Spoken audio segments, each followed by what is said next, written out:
Welcome to NTR Radio. I'm Don Force Anubis. I'm K-Odds. I'm VZ Mark II. We got guests. We do. I'm Harmon. I'm Ichigo Nobody at Harmony 12. And I'm hung like a zombie. That sounds like a medical problem. Yes. Hey guys, they went, or I should say I went with them to Level Up Expo. That's going to be the main topic. We'll get to that after the first segment. Before that, we'll go ahead and kind of direct you to go into the chat. So here's what you do to get into the chat. You go to ntrradio.net, click on the chat link. That'll bring you to the page with the chat box in it. You give yourself a nickname, you hit the button, and join us in the IRC channel. Alternatively, you can take your favorite IRC client, you can point it at irc.ryzen.net, and join us in the # or hash SLC media channel. In addition, you can get at us on Twitter at CAnubis, at VZMK2, at Immortal_KGods, at NTR Radio, and as always, the email address to get involved with the show is ntrradio@gmail.com. There you go. You'll get that auctioneer job yet. Yeah. I got some figures. Yeah, exactly. Be auctioning off $250 Bunny Girl anime figures. Right. Okay, so it's been a while since I've been on here, about 3 weeks actually, I believe. Things have happened. Some bad, mostly bad. Some good. So right now I'm actually having a bit of a medical problem. My left ear hasn't popped yet since I landed on the plane. It's one of those, like, it's taken a while. Oh. You know, you're like Etruscan tubes in your ears. Mm. I believe that's what they're called. Yeah. Like it gets either fluid buildup or like air pressure. I've tried everything I know, like Salva technique or whatever. It's gotten a little better, but it's just not up to par yet. But it shouldn't really impede this podcast at all. Unfortunately, on February 11th, I lost my dog. And I don't mean as Right, in right on my birthday. and I don't mean. Be quiet for a minute. I don't mean as in they ran away. I mean as in they passed on. Mm. And that's been not fun, as you'd imagine. I had him for over 12 years. So, yeah. And last weekend, of course, we went to Level Up Expo, so we didn't do it then, like we normally would have. It sort of had to be put on the back burner until I got back. Again, had to get that out there in case I sound a little off or distracted or something like that.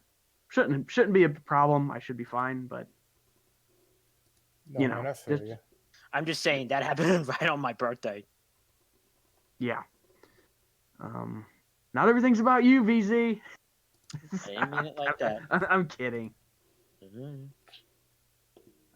Anyway, what have you guys been up to? Me, nothing much. I mean, what is it? This has been the like the lightest season. I just, kind of on a mini rant. But I've been kind of like just not Underwhelmed. not burnout, not overwhelmed, but just kind of like, you know what? Just kind of scaling back the amount of stuff to the bare. If I'm not feeling it early on, I'm just not gonna. Not diving in. Yeah, like I dropped the Magireko, the new Monaco. Yeah, one. that one has not been really taken off like its predecessor did. Yeah, it's Even amongst fans. I mean, it seems to be just kind of there. yeah. I feel like and I think that's gonna be too core, which that's gonna make it even more. I got you. I might, I'm not saying like I'll never watch it type of thing. Everybody, what we should be talking about is everybody watching Ishizoku reviewers. Yes, it's so fucking good. I mean, that one- and it also got dropped by another station. I think I do believe it Yeah, got picked up by a station as well, though. Yes. Yeah. Oh yeah, so the one window closes, another opens kind of deal. Yeah. I mean, hey, this anime is getting a lot of publicity. Doesn't fucking matter how, we're gonna show it. Yep. The That only one I'm one. holding off until Blu-ray release Okay. in Japan. Well, yeah, I mean, because you got a lot of people that are subbing it or showing them the censored versions and crap like that. yeah. So yeah, I understand. The other one that I really kind of like is it's by Doga Kobo is Koetsuru Asteroid. That's actually the main show I'm watching this season. Yeah, that's the one I like this year, or I mean this season, not year. Yeah, it's pretty good. I guess Maybe you could not- say this year because I mean the year hasn't started very far yet. Yeah. But it is very acute. It's it's got the Dogo quality and such. Mhm. I really like Mikage, I think her name is the one with the red hair, the geology one. Right. I know who you mean. Yeah. We I should- have a thing for haughty redheads. yeah. characters. So you need to clearly take a trip to Scotland. Like her. Like, are you also perchance into bagpipes? Oh yes. well, see, what you do with haughty Is it- redhead characters is you stick it in their bagpipe. Okay. No. See, the idea is that if they play bagpipes, they're good at blowing.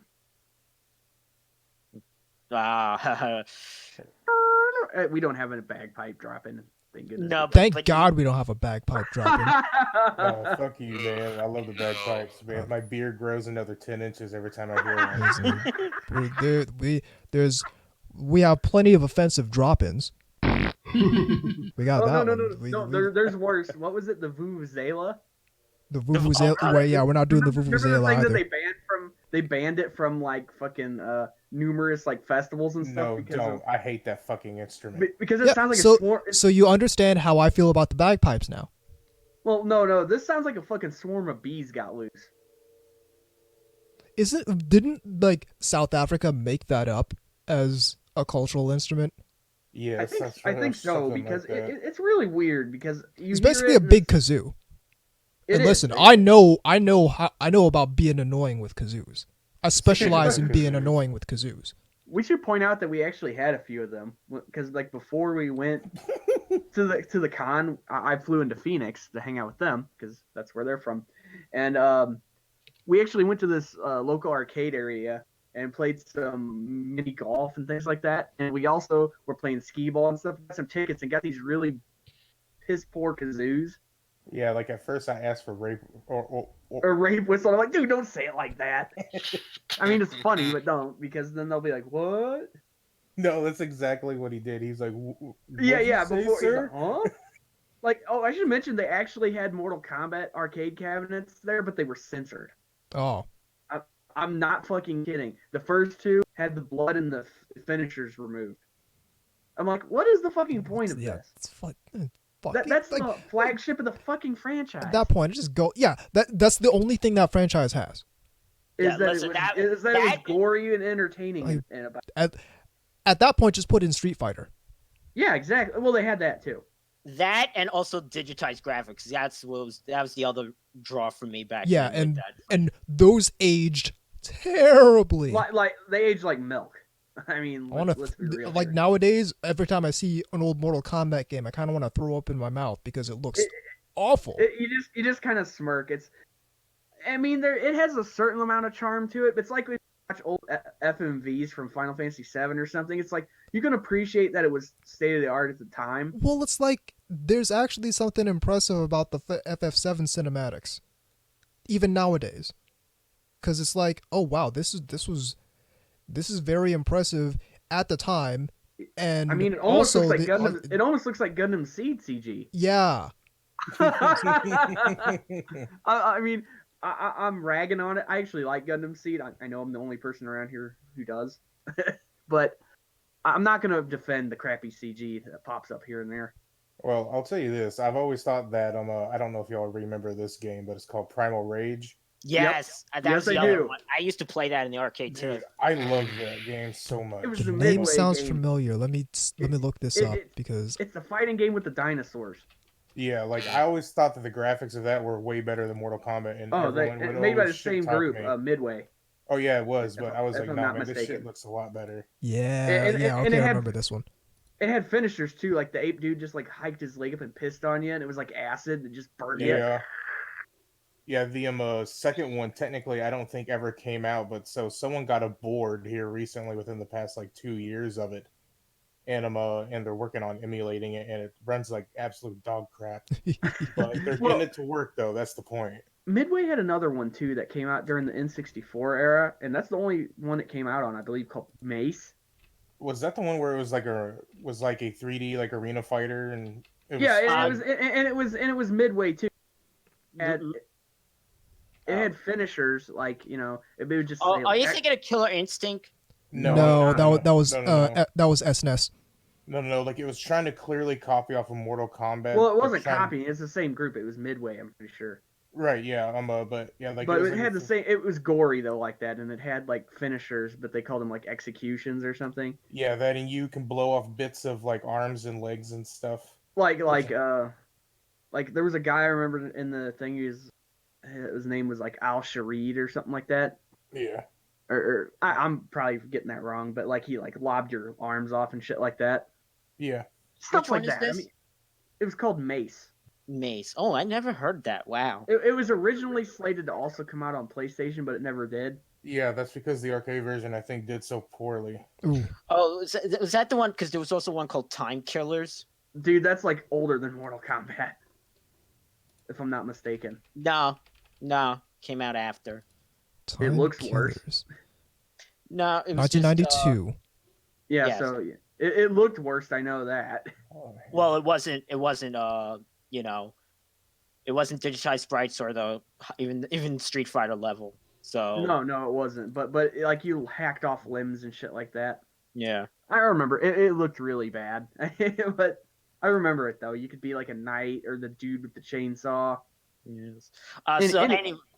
Anyway, we're getting a little distracted here. The other thing I've been watching, both the anime and the live action, is Heya Camp, which is the short for Euro Camp, and the live action one, which I'm loving that. Is there if it's live action, are there any just like outright lesbo things in there?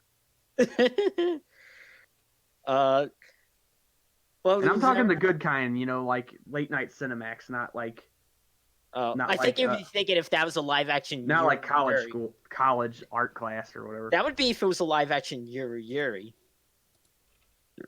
Somehow I don't think that would translate as well. Anyway, All right, so that's Anubis, it. you do anything? I started another rewatch of Nadesco. Okay. I also listened to an episode of A&N Cast against my better judgment. Yeah, Oh, that yeah. was to my recommendation. Not recommendation, to let's say discussion fodder. Okay, and we'll get to that in a minute. I'm gonna go ahead and interrupt before we start on that because I already know he's gonna go. Yeah. You go first because I got words. Yeah. So anyway, like I said, I flew into Phoenix. I hung out there a couple days, and while we were there, we hung out making jokes about Arnold Schwarzenegger quotes and whatnot. Stuff, just quite you know the one-liners and whatnot. Hung around, staying up late, talking about that and all other kind of shenanigans. One thing that was interesting, besides going across the street and playing mini golf, which we did at night, that was not the best idea. Pretty fun though. I mean, it's one of those things where wins or anything about that. That was just kind of let's just do it. It's kind of fun. But again, at night you have only the lights to go by that they have like nearby the courses, so it's a lot harder to tell when there's like subtle movements in the green. Like, you know what I mean? Like inclines and whatnot. They're a lot harder to see. Yeah. Just because the lighting isn't that great. That was fun. We also did some sampling of numerous local cuisine. Or at least I did. I guess they didn't because they're used to it. Oh, yes. Some of it was quite good. There was a place called Brothers that was pretty enjoyable.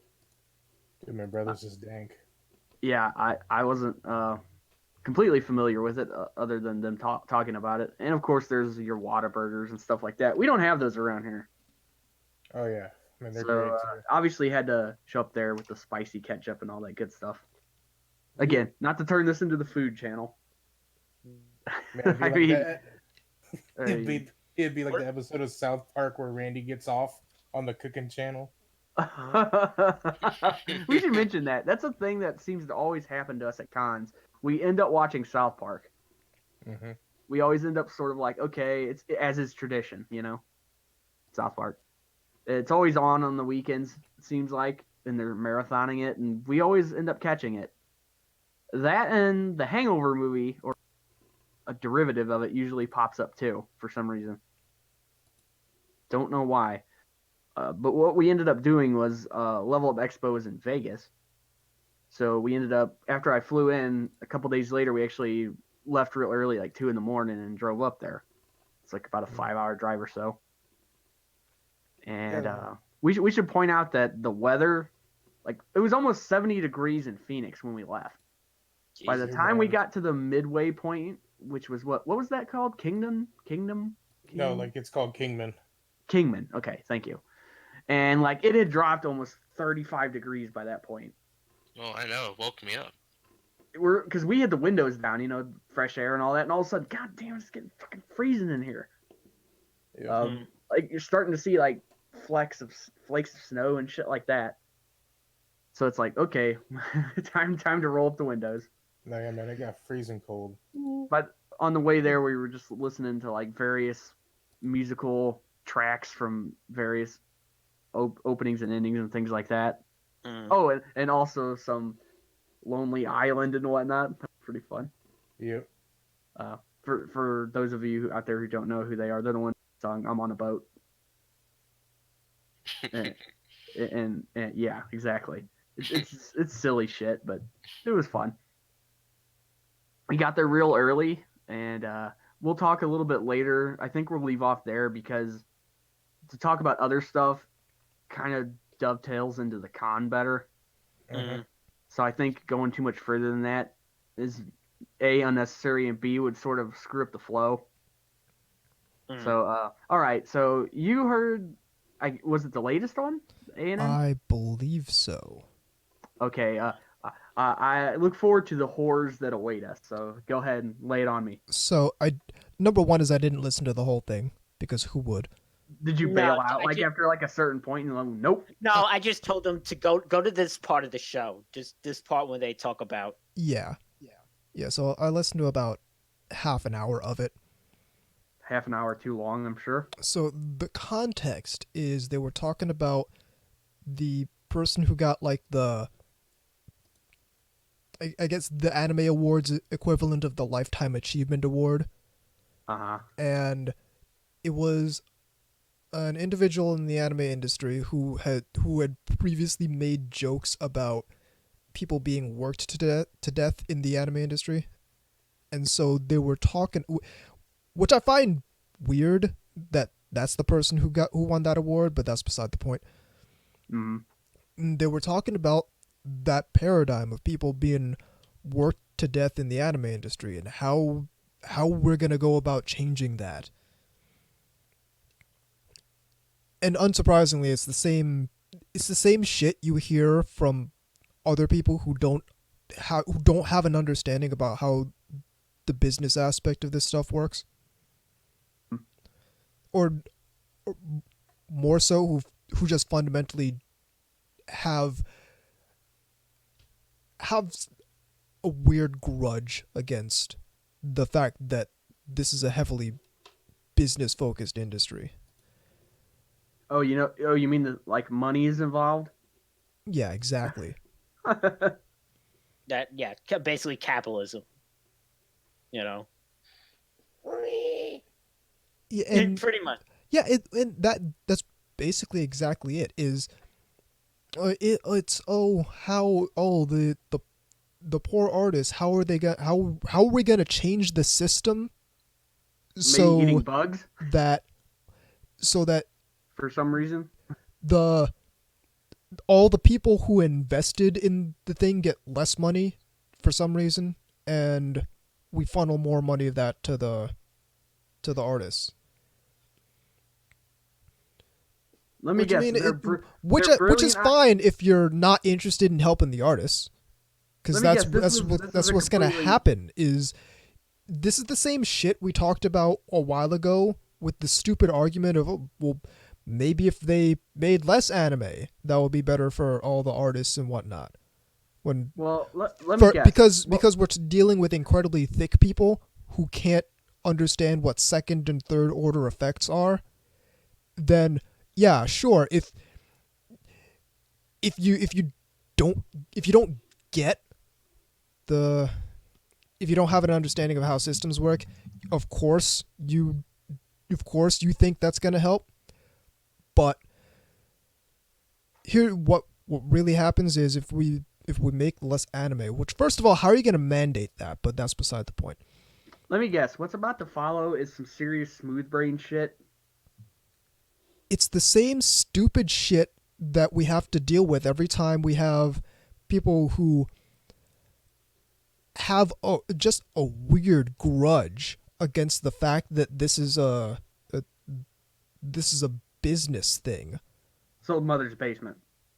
Mother's Basement, the Canepa effect also apparently, and Zach and all the rest of these people who all the rest of the clowns who seem to really appreciate anime as an art form about halfway, and unless it's about things that they don't like. Yeah, exactly. That's why it's halfway.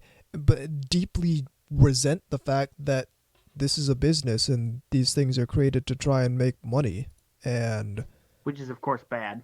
And like here's the thing: it's like your favorite anime was probably created as an infomercial, like most of these late night anime are. Yeah. So it's the same stupid shit that maybe if we make less anime, then that would help people.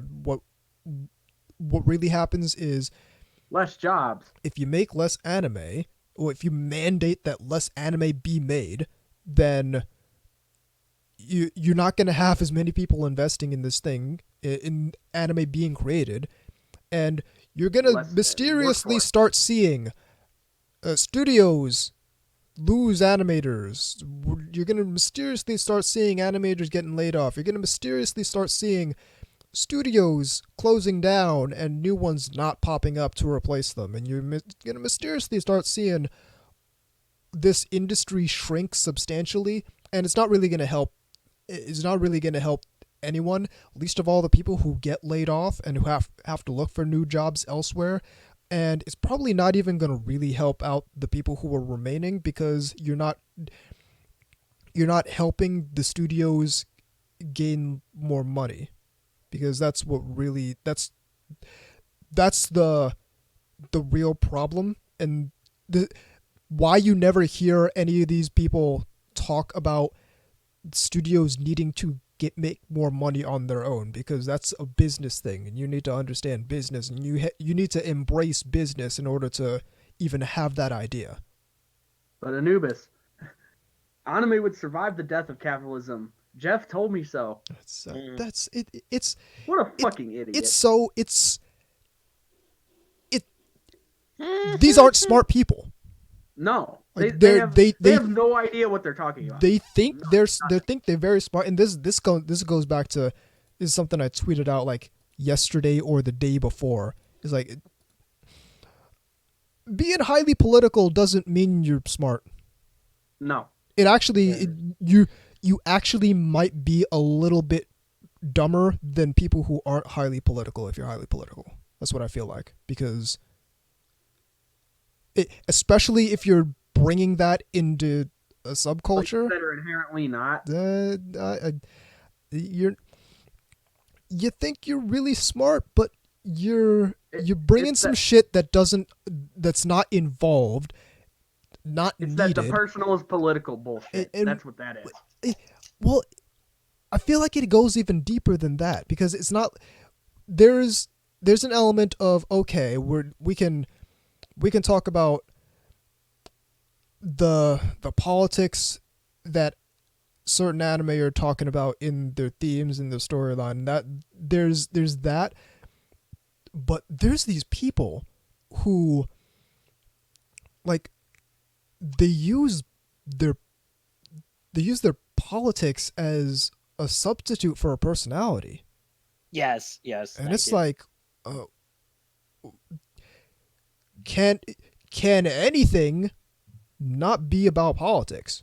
Can we make a thing? Can we look at literally anything and not get political about it? And I feel like there's a non-trivial number of people in positions of influence in anime where that's not true for them, and that's concerning, because it tells me that they're not qualified to talk at the level they're talking about, because they're not smart. No, man, I agree. Like this is concerning, and that actually does bring me into the news segment. So let's have some fun here. What's the news? Yeah. Let's news. Working to restore power. And right before I get into the news bit, I find it, they were talking about on the NNcast ideas of how to ethically consume anime. Yes. And let me guess. I got a guess on this. Go ahead. I didn't listen to this. I'm just gonna guess what they said. The equivalent of buy the stuff we want you to buy. I'm not gonna say it's buy the stuff we want you to buy, but buy the stuff we think that isn't problematic. Well, it's this hand-wringing about, how can we make sure that the animators are being treated fairly? Which is like, well, that's okay. Not to be crass, but isn't that kind of a Japan problem? Yeah. That's number one. Number two is, Oh, and he used that word. What was that? Late stage capitalism. Late which made stage me- capitalism. Oh gosh, yeah. Here we go with the Game that's what Boy I'm- Advanced capitalism. Yeah, shit. exactly. But that's what I'm talking about, is people who can't engage with anything in a non-political way. But Like, what you I'm know, getting some- at is I think I find it really hilarious that Anime News Network is talking about ethical consumption. Under capitalism. Well, not just ethical consumption, period. Given some of the highly dubious Dubious ties shit they've done. ANN Like the has had cult in the thing. not so distant past Like running ads for a cult, for a cult. engaging in heavy censorship that would make China proud. I don't know if consuming Anime's News Network is ethical, given some of the dubious ties they've had in the not so distant past. Yeah. Very good, you suck a dick. It's really concerning. Really concerning. Your voice got real high pitched when you said that. It's really concerning. It almost reminded me when Louis C.K. did that when he's saying, of course, but maybe. Of course, You remember but that? maybe. Bit? Like he started getting really high pitched. He's like, of course, but maybe. It's like if you get shot while invading another country, it's not that weird. It's almost doing the thing where Stewie's voice gets really high pitched. Yeah. When he's That novel you've been working on. that whole novel bit. I'm glad you knew what I was talking about. The novel you talking about? Every time he says it, it gets like a semitone higher or whatever. Yeah, it's great. Are you ready? That light novel you've been talking about? Yeah. And then he's just like, "Don't worry, it's gonna be fine." The characters end up in a video game. No. But yeah, so talking about the actual news, there's been this for the past few days, this uproar Hullabaloo? about this senator from Australia. His name's named Sterling Griff. Who Gotta love that name. so he's calling for the Does that sound like a Captain Planet villain? Sterling Griff. Sterling Griff. But no, he's calling for the re-examination by Australia's film ratings board of basically all anime. And he's citing specific titles such as Eromanga Sensei, No Game No Life, Goblin Slayer. Are you sure it was all anime? I think Sword it was Art just certain Online. titles.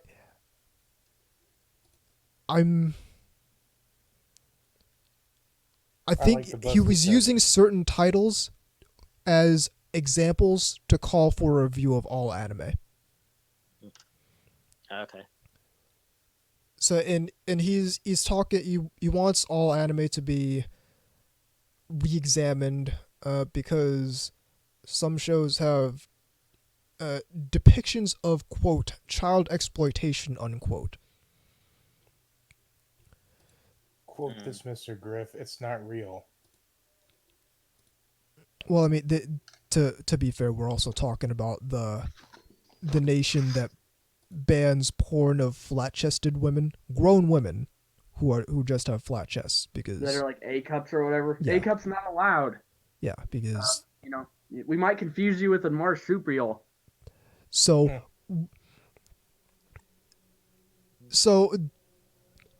outside of the dubious ties their government has to China, outside of half their nation being on fire, outside of all the rest of the problems, what we really need to be concerned about are these Japanese cartoons. Well, Japan Mr. is closer to them. Sterling Griff. In terms of location, I guess. You know, Oceania, the greatest thing is if the Japanese media mocked like Australia, just like they did with Unseen Japan. That would be hilarious. Oh, yeah. I hope so. This person should be made a fool of. It's Oh, yeah, for ridiculous. sure. The jokes have been nonstop. Of course, because Like one of my own friends actually tweeted at the dude because he does have an account, which we're not going to give it away because we're not going to encourage that. well, you can find it. I don't think it's a good idea, but he's a politician. He's a public figure. It's easy enough to find his Twitter. So of course he has an account. Anyway, one of my buddies actually tweeted Adam and said, "Thanks for the recommendations." Something tells me that wasn't right. It wasn't tickling his fancy when he did that. It's stupid. It's like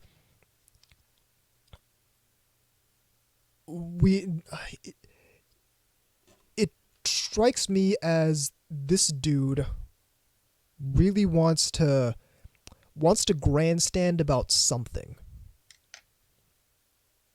So, and he just happened to discover all this, like, not even, like, these aren't even the most ecchi of ecchi anime. Far from Eromanga Sensei. Eromanga Sensei is pretty tame. Very. Compared to some of the stuff out there, oh, for sure. Yeah. So, I mean, it's not really challenging Shimoneta or anything like that. yeah, so... Imagine if this person watched Ishizoku reviewers. Hey. Oh, boy. Well... And I bet well, they watch it. Here's the thing. He can, because Australia's anime streaming service didn't remove it like Funimation did. You might say it boomeranged? That doesn't work. But so we had that, and then we also had some heavily stupid shit regarding that, which I'm gonna try and find here, because this should be good. Related to the people not being able to engage with anything in a non-political manner, people wearing their politics on their sleeve because that's all they interpret the shit through, and ultimately just not being very smart people as a result. We had they sure don't have an internet connection and a social media. Well, we had a particular influencer in the anime space. Is this who I think it is? Yeah, a known shit stirrer, by the way. Oh yeah. Talking about this particular event, saying, "Oh yeah. This fucking bullshit." Yes, I need to hear about this because I don't think I saw it. So here's the quote. You did if you saw my time. I do think it's worth noting here, this guy, with his seeming desire to outright ban anime and manga, is a conservative senator. I know that dumb SJWs can say some annoying stuff online, but historically and straight through to today, it's the right that poses a threat to artistic freedom. If you genuinely... you thought that was bad. It gets worse. It somehow gets worse. If you genuinely care about artistic freedom of expression, then come over to our side here and, like me, push back against the instances of dumb kids saying dumb things on the left, because the actual wielding of institutional power to restrict art, that's coming from the right. Okay, I don't even know where to start with what's wrong with that, and I actually made fun of that. I didn't screen cap it, but retweeted it and said, well, here's someone who is not old enough to ever know what the PMRC is. For those who don't know, that was the Parents Music Resource Center, where that's why we have those little parental advisory stickers on CDs, for those. And the reason that happened was because their first attempt was to actually just ban it outright. Yep. And they couldn't do it because, obviously, because constitutionally it's protected speech, and they couldn't actually do that. And so they tried to, in a last-ditch effort, shove these stupid stickers on them. Similarly to why the ESRB is around, too. It sort of backfired in the same way. It actually was just a symbol of, oh, this is cussing, gimme, to, like, little kids and shit. So this is coming. Well, because this is a good point I'm about to make.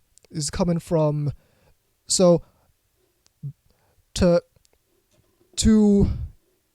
be sure about this, the quote is, historically and straight through today, it's the right that poses a threat to artistic freedom. Now, we're going to go back into the history of the Entertainment Software Ratings Board, the ESRB, which is responsible for all those ETM ratings on video games. It's been around 1993. We should point out that since this is sort of relevant, titles like Mortal Kombat helped make this a thing. Yeah. So it kind of ties in. That's why I said that. So Since we were talking about that earlier. Formation and early years. Video games progression in the 1990s brought dramatic increases in graphics and sound capabilities and the ability to use full motion video content in games. In the United States Senate, Democratic Senators Joe Lieberman of Connecticut and Herb Kohl of Wisconsin led hearings on video game violence and the corruption of society, which began in 1992. Words We should also again, point out- Democratic Senators Joe Lieberman. Hillary Clinton was also involved in this. She's not a fucking Republican. Unless you're one of those people that's so far left you think they're right wing. And there are those people. Well, You know there here's are. the thing. The censorship of art with regards to expression, with regards It's often to bipartisan. with regards to the expression of offensive themes is bipartisan. Always has been.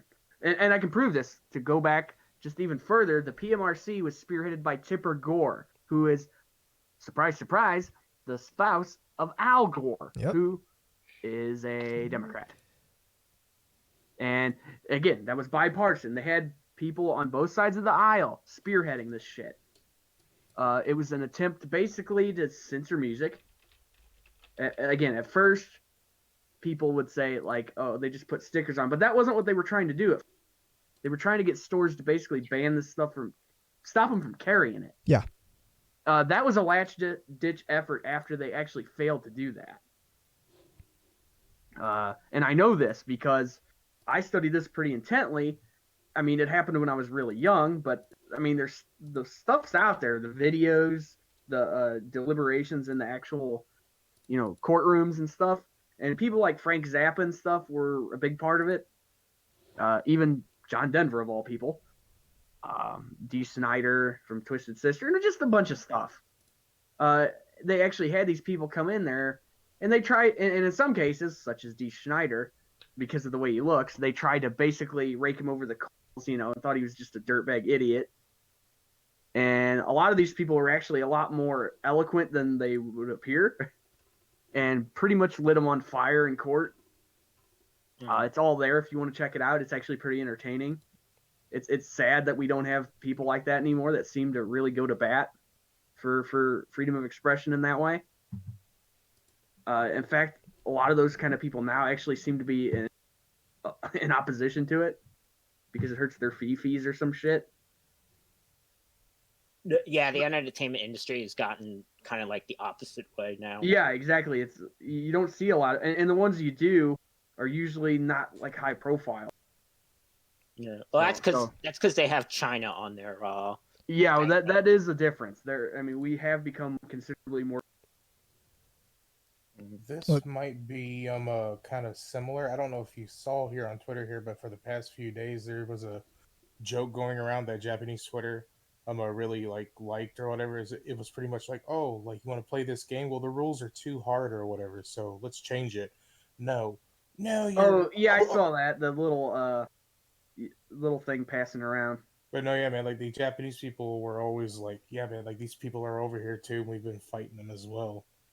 Yeah, and I have to imagine a lot of that is a foreign influence. I have to believe that because yes, I think a lot because of it you got is. China right there, all right, and they more than ever are trying to basically intrude upon rights of sovereign nations and whatnot in terms of soft pressure. Fuck China, China asshole. Financial. Usually monetarily, not like threats of force or anything. Hence why I said soft pressure. But no, I mean, like, if you look at Hollywood, you see a lot of that too. Look how many companies are being influenced by Tencent and things like that. Oh yeah. I mean, okay, I'd say part of that in the in Hollywood and whatnot is because a lot of these people are political, and For sure. they don't necessarily want to. They don't want to go against their Owners. political whatevers, because again, they're not quite as smart as they let on, and they're highly political. They're political people. Oh, you mean like that one dipshit who said we used to actually take Nazis and throw them in jail? Like he was some, I can't remember who it was, but they said that like they were actually saying something that really used to happen. Like they used to round up Nazis and throw them in jail, and it's like you do realize that it's not even close to being true. Look up Skokie. I mean, you know what I mean? Well, it's like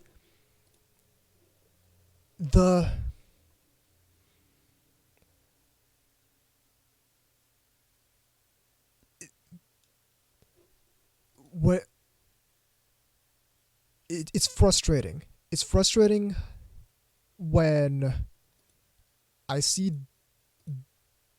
this particular kind of rhetoric, the left versus right battle going on in various sectors of nerd culture.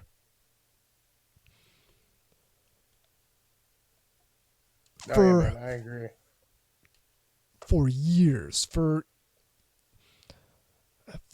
over, well, not 4, but a decade and change ago, like conservatives and Republicans were the boogeyman in nerd culture. Yeah, man. And way like back this in the day. this was basically institutional inside nerd culture. You would get made an example of via social pressure if you would admit to holding conservative beliefs. And what it really comes down to is a lot of that really extended only to social conservatism, like being against gay marriage, which there's a point to that, sure. But a lot of people fundamentally didn't have an understanding of the very complex politics at work. Well, and yeah, I mean, just bought into political paradigms shouted down from on high from people in positions of influence who were highly political people and who had a grudge against the opposite political persuasion. And I feel like one thing that kind of shifted that was Gamergate, for better or worse. right? A lot of because people, that was their discovery that, oh, whoa, hang on, the political left can be harmful to expression as well. Whoa.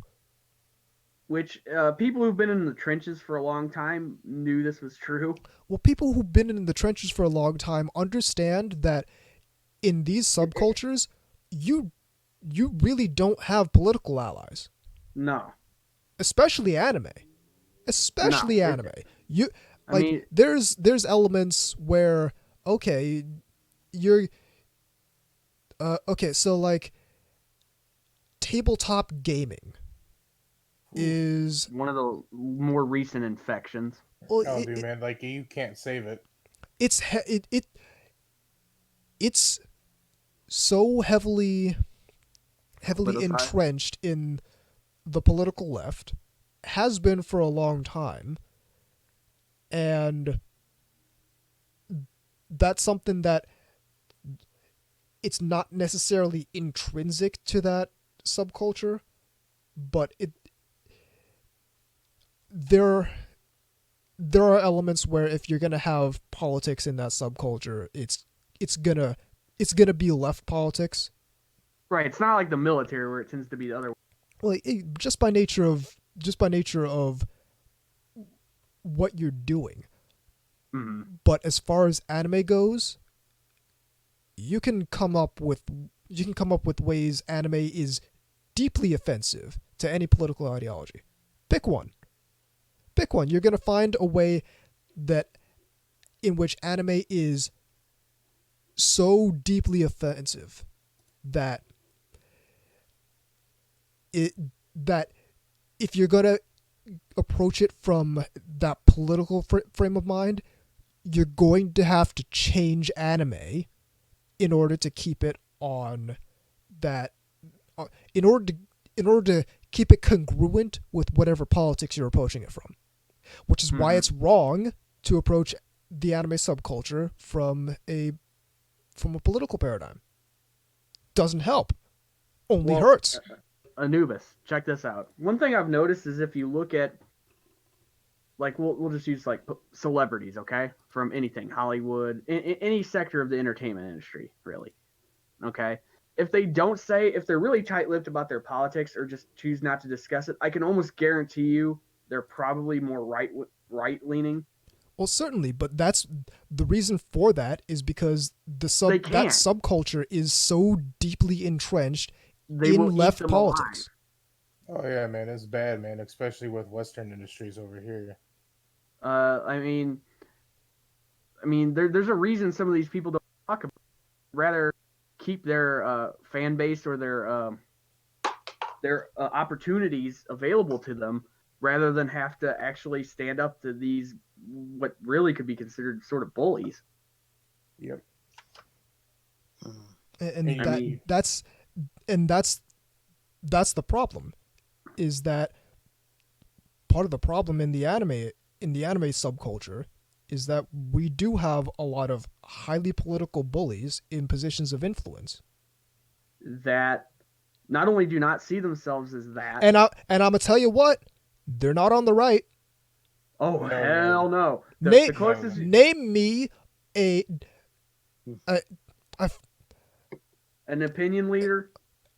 I forget this person's name. I believe they used to write for Niche Gamer, and they were talking about name just one name. Name me one video game journalist who's openly right wing. So that's not considered a joke. And yeah, exactly. And then just one name. Name me one anime journalist who's openly right wing. No, yeah, man, I couldn't. Tumbleweeds all around, man. People on the fucking internet, like Anime Right, don't fucking care. Yeah, that place is a joke. And even if it wasn't, how are they influencing anything other than internet people? Exactly. Say, name me one person in a position of influence in the anime subculture who's openly right wing. You could maybe make an argument. Older person. Well, you could maybe make an argument for Vic Mignogna, but I only know that he's religious. I don't know what his political leaning is. Which should tell you something. Mm-hmm. I get your point. The point here is that this is lopsided. It's not an equal thing by any means. This is not even remotely a 1-to-1. This is, if anything, like 100-to-1, and it has been for a long time. And the real problem is that the real problem is that it matters.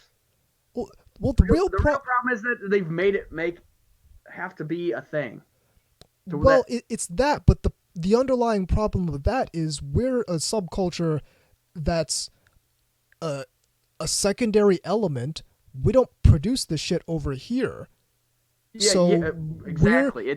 We're subject to the market forces and whatnot going on over on the Japanese side of things. But they're trying to influence the Japanese to make it, And that's the problem. Is that top-down the culture that grew around this media over in Japan is incompatible with either political side. Because if you're going to approach it from a political paradigm, you are eventually going to run up against something that you cannot accept if you want to keep your politics.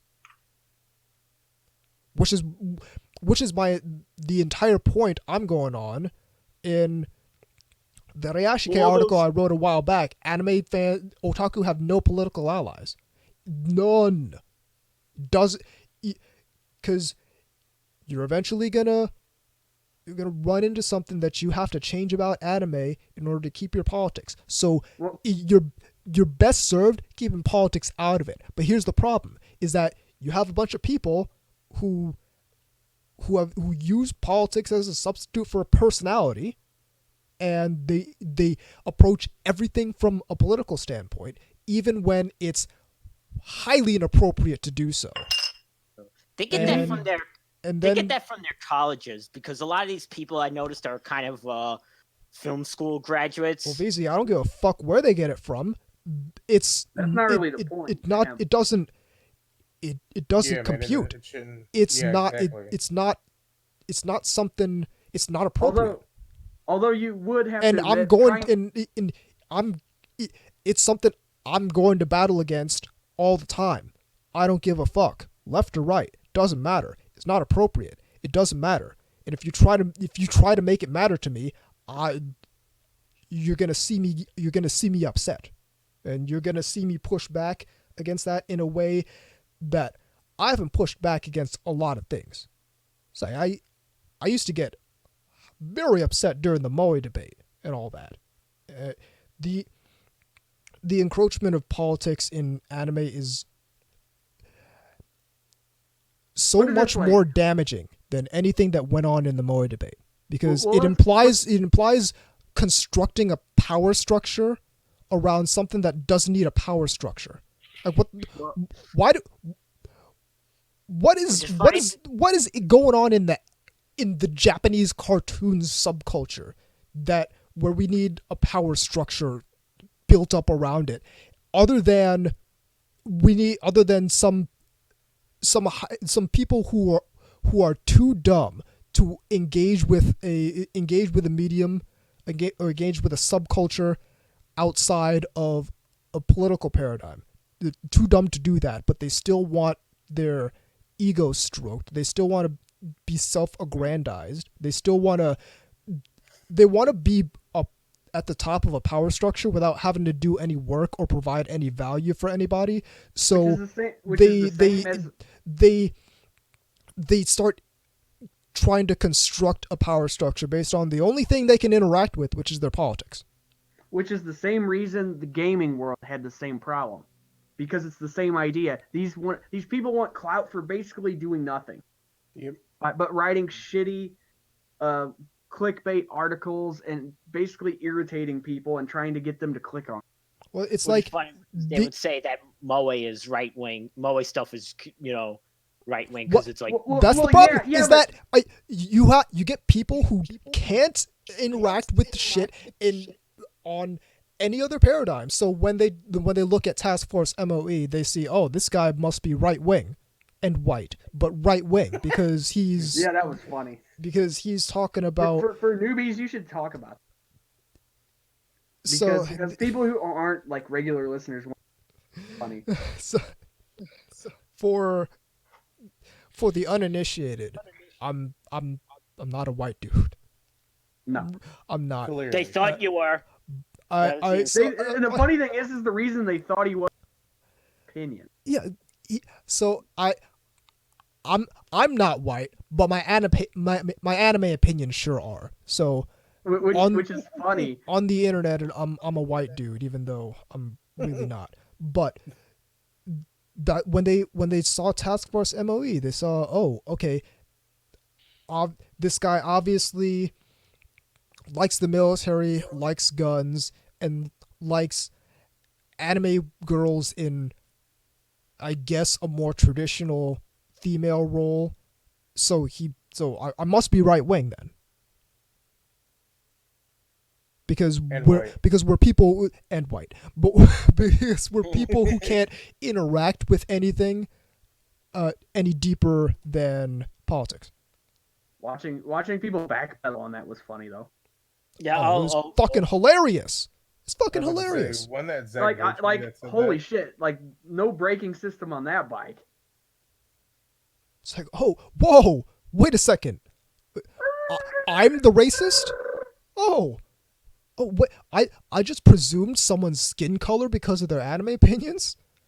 That sounds Which kind of like when racism. you say it like that, is kind of messed up. It sounds kind of like racism when I say it like that, doesn't it?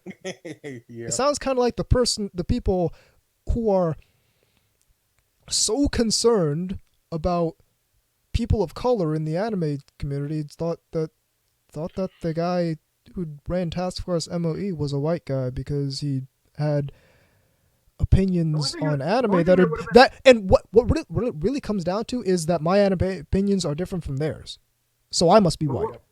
By the way, like, aren't all the people who said that white? Oh yeah, oh for sure. They almost always are. Yeah, I mean it's pretty funny and sort of a really guy kind of way. Yeah. Should we mention who actually it was, or would that be too far? It doesn't really matter who it was. It really doesn't, but it does make it funnier considering what we were talking about earlier. Yeah, like it was Zach though, wasn't it? I will neither confirm nor deny that. I actually don't even remember who it was specifically. No, I think it. Okay, I won't say. Yeah. Man, just say it. No. When I legit don't remember who it was specifically, so I can't confirm or deny anything. Well, it was pretty funny either way, because it was just one of those things where, like, and they even and like, didn't you like post a picture of yourself or something? Well, what I know one of the people discovered that I have some melanin when I posted and this was a But while. you had the wrong politics, you know. No, I got white guy politics every. Yeah. I gotta vote left on anything. As opposed to you, the white guy. Yeah, but no, it was when I posted back during the very very short stint that I did a couple videos on the Task Force MOE YouTube channel, which I'm sure most people don't even know exists. But hell, I don't think I remember it existed. But yeah, I did a couple videos talking about some of the arguments. And it was me sitting in my chair in a fucking ACU jacket with the old Task Force Moe patch. Like, we got the nice patches now that are actually patches. I'm talking about the old patch, which was the Task Force Moe, the old Task Force Moe emblem, by the way, printed out on some sticker paper and then cut out and stuck on a piece of cardboard and then put stick-on Velcro on the back of that cardboard. The old patch.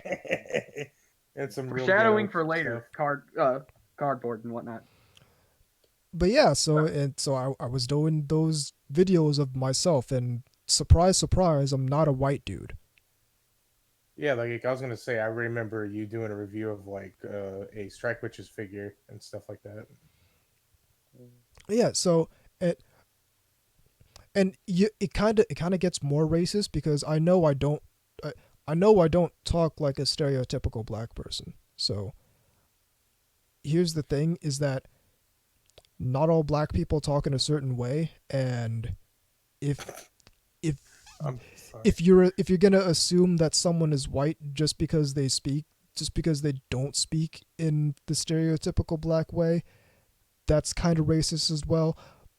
But what it comes back down to is you have a whole lot of people, some of whom are in positions of influence, who cannot engage with the subculture in a manner that goes past politics. Oh, listen, I had a teacher who literally said all art is political. Well, it's different from that, though. Of course that goober said that. Well, no, it's different from that, though, because there's the media being political, and you could make an argument for that. I don't agree that all art is political, but I do agree that there is certainly elements of the media that you can watch that do have political aspects to it. Like, you're not gonna say that there's no politics going on in Ghost of the Shell standalone complex. I was just about to say that. There's politics in Gundam. You can't say with a straight face that there's not politics going on in some of these anime. What I'm talking about is engaging with the subculture on a political level, because we can have a conversation about the politics going on in Mobile Suit Gundam or Ghost in the Shell standalone complex Or hell, there's even underlying politics going on in Marston's successor Nadesco, as hilarious as that series is. But when you're approaching the subculture from a political paradigm, The politics of chaos. It's an entirely different kettle. That's an entirely different bag. Because now you're approaching it with, okay, it's not, let's discuss what this show or this whatever has to say about, etc., whatever political thing the show is talking about. Now you're talking about, I have a power structure that I've pled fealty to.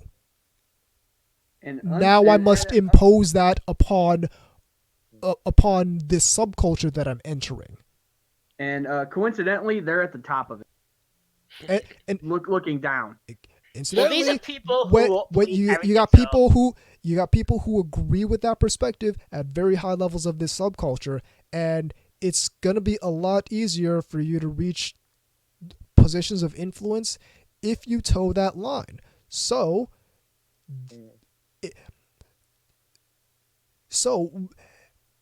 you get to a point where you got, hey, we got some political problems going on in this subculture, and there are people who are trying to get art censored. People trying to curtail freedom of expression, and all the while saying it's the other people doing it. Well, hey, it's all on the right. It's all on the right, despite people being able to cite history very easily. All I did was go to the Wikipedia page of the ESRB, because I know that history. But there's some people who don't necessarily know that history, who all they've been taught was this old nerd culture paradigm that conservatives and Republicans are bad, and they're coming to their stuffed shirts, their fuddy-duddies. They're coming to get your nerd culture because they think it's weird, and they think you should be watching old shit for old people. So you might want to be wary about those conservatives and lying to people, because their perspective is 100% informed by politics, and it happens to be on the left. And we would have this same problem if it was on the right, but we have a certain political persuasion having a position of influence in this subculture, which is how you get this particular person saying, historically, this stuff has only happened on the right, and which is both false and demonstrably untrue. Not only that, but it's like, I know that dumb SJWs can say some annoying stuff online, but look in a mirror, bub. It's covering for the left. It's covering for the left because this person is on the left and can't engage with subcultures. So. Well, can't engage with subcultures without involving politics. So they can't look at something without that lens on. They can't do it. They have to. Because if they don't, it feels like everything they've done has been completely. Their entire paradigm has to change, because if everything you approach everything from is political, then everything you have to do has to serve your politics, and it's dumb, it's stupid. And so are these people. They're not smart. They think they're smart, but they think they're smart and enlightened and they're worldly, but they're fucking not. If everything you approach has to be political, I think you're kind of dumb. That, and I just think it's personally, I'm just all nothing, pretty much just for clout, though. I mean, like, it's a lot of times that's true, but some of these people are true believers. I think a great deal of these people are true believers. Which is where the problem comes from, because if it was purely for that, they there are other ways they could approach it. Listen, I got tired being on, like, I got exhausted being on the Moe debate. Oh yeah, I can't imagine how fucking Dude, just it's so tiring, dude, because like every day on my Twitter, like it's something. And I'm just like, can't we just go back like, to just watching anime and talking about well, it? yeah, please? that's the other weird thing about all this. And after this, I think we're gonna segue into a break, but maybe if you've got another point still left. But yeah, I mean, let's be real here. Back when I got into this stuff in the mid 90s, and even the early 2000s or whatnot, we did not have crazy fucking people threatening the artists over there for doing something they didn't like. That wasn't happening.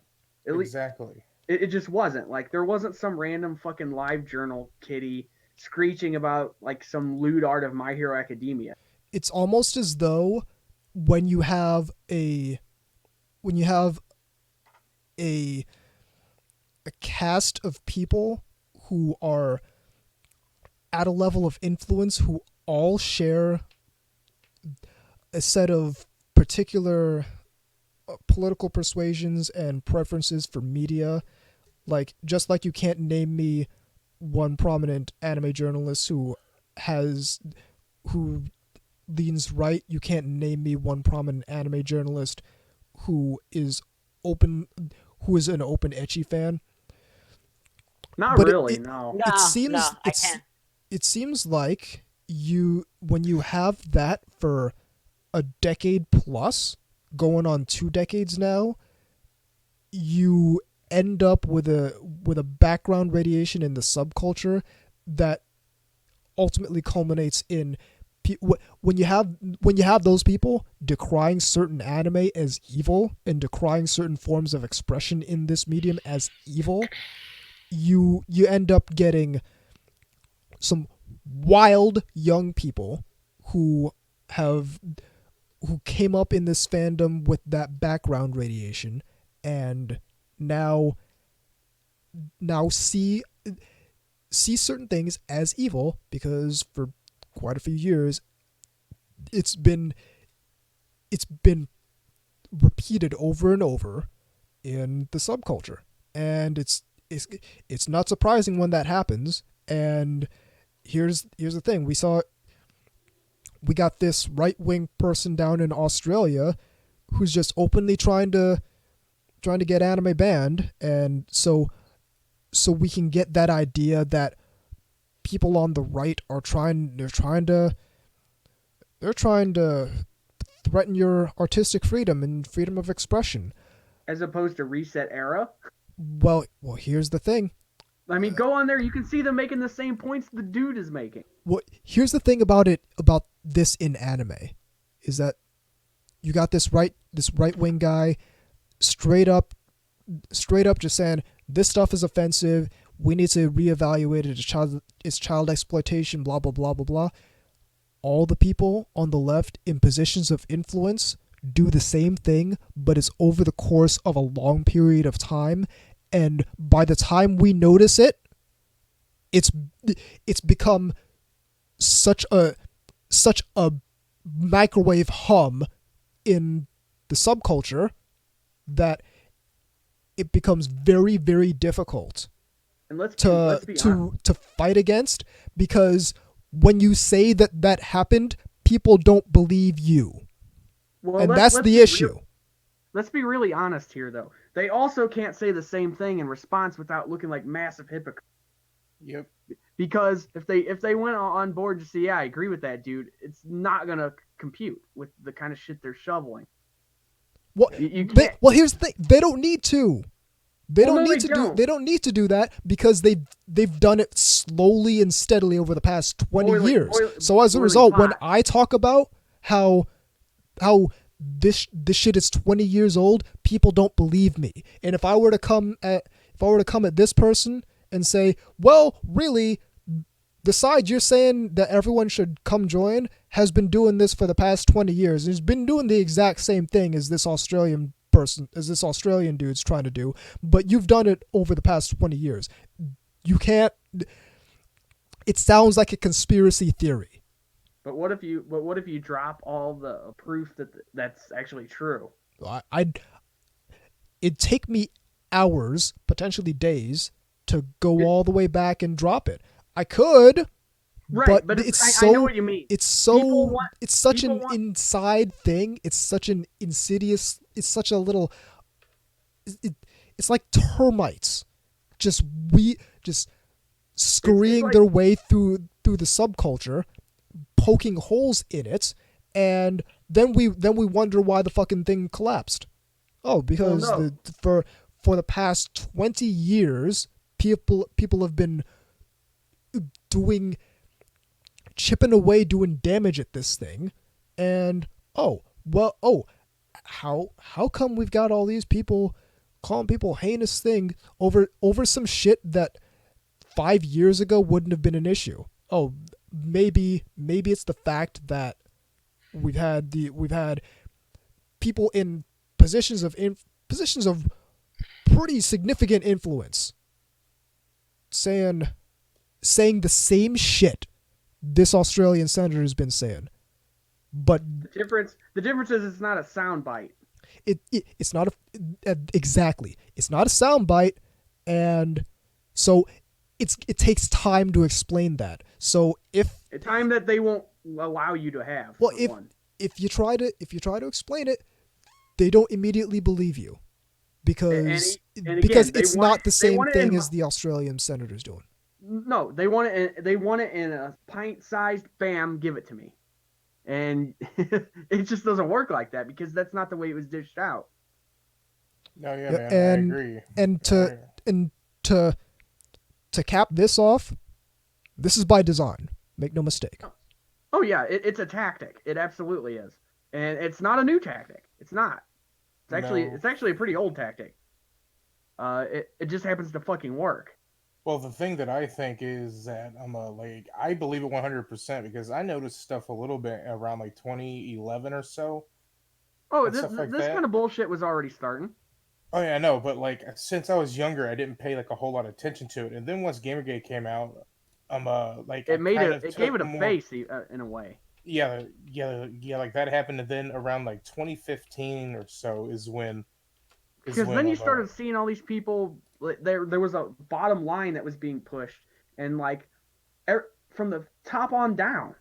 And I will tell you this: once around that time started, I started doing a lot of research and stuff like that, and and thank God they didn't like completely like take over like our subculture and stuff like that. They're having a harder time with stuff that's not really under their control. Well, yeah, that too. But like, I noticed one thing is that a lot of anime fans don't friggin' put up with this shit. That's because we've been tempered in these idiots for a long time. We also saw what happened with Gamergate. Right. Yeah. Exactly. We already saw what happens. Yeah. But exactly. I want to know why the opinion leaders, which I won't name names, but you all know who I'm talking about. Those high-ranking opinion leaders of the anime journalism, why more people aren't calling them out? It's not as big. Hey, it's not as big of a subculture. It's not as big as a subculture. A lot of the people who are really responsible have significantly lost relevance. They have, and not only that, but if you wanted a place in the industry, you've got to kiss their ass. Yeah, no, not only that. It's cronyism in the extreme. A lot of the more modern influencers, a lot of the more modern people, the tastemakers, the people in positions of influence in the subculture, are more subdued, but are still a result of these same paradigms that were put in place by people like Anime News Network. Mm-hmm. Make no mistake, if you've been around for a while, you've seen patterns, and you've seen where point A goes to point Z. You've seen it. You actually watched it happen. Not to say you let it happen necessarily, but you saw how it actually moved from this area to this area because you were able to kind of witness over, again, a longer period of time. But it's like, Digibro comes out and says, I got beef with Patreon because I'm all about freedom of expression. I'm a fan of lolicon, and they don't allow that on their platform. And he gets a targeted hate mob sent against him. Should we mention it was led by like a 15-year-old? It was led by a known shit stirrer. That happened to also be literally like 15. Right? Well, that was actually a different situation. Okay. Okay. Yeah. See, it's hard to keep track of all this shit because there's one every fuck. I'm telling you, one every day, man. But yeah, by the way, yeah. Well, let me finish this because this is making a point. So he becomes the target of a targeted hate mob, and ends up having to private his account because it's just too much to handle. And you didn't hear a fucking single thing about that from any of these people who, like 2-3 weeks prior, were getting at the Anime Man because he posted a joke on Twitter about that culminated in this, oh, this is gatekeeping. So it's not so we can bitch about gatekeeping when we're making a joke about Kim Kardashian, but we can't talk about gatekeeping when people are leading a targeted hate mob against a relatively major anime influencer because he likes lolicon. What's this? All I'm saying is there's a reason that happened, and it's not out of the blue, and it's not an accident. I was gonna say, what's this thing on like Twitter that you're getting all these anti-lolicon people, but then you find out they're basically furries? That's an entirely different kettle of... Well, actually, it's kind of the same paradigm, but it's kind of different, and we really don't have time to get into that. What we really need to do is get on a break, because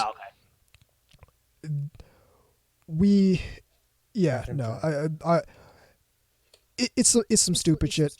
The people who are getting into this are dumb, and we're gonna hit up the break. You got mail! That's the wrong drop in. I'm meant to do this one. Heat level critical. Keep it right here on NTR Radio.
Welcome back to NTR Radio.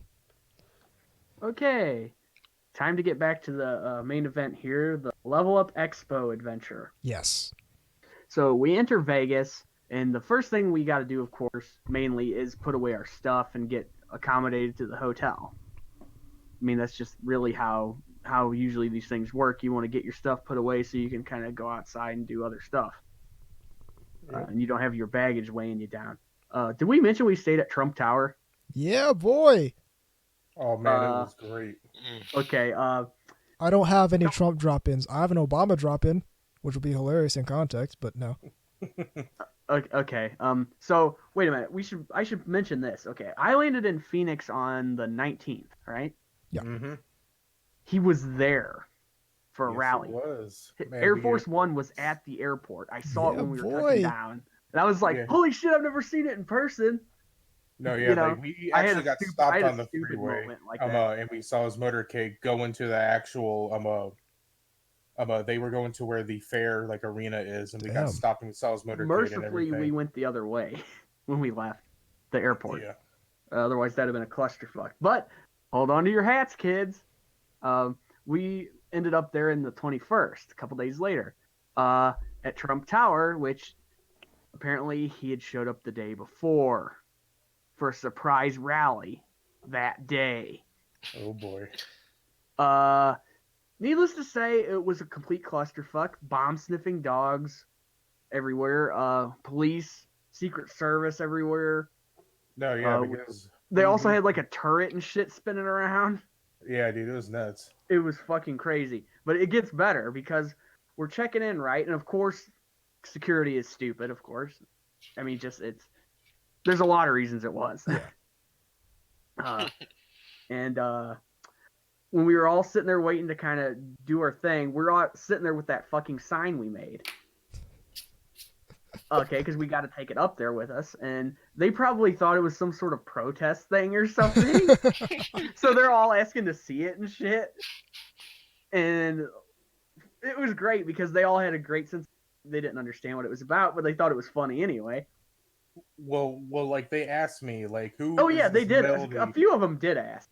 Yeah, like, and I picked up the sign and I was like, so let me tell you about Melody here. You have a moment for our Lord and Savior Melody. Yeah, no, Yeah, for exactly. real. It was really fun. And again, all great humor. None of them were pissed off. A lot of them actually thought it was very funny. Good sports they were.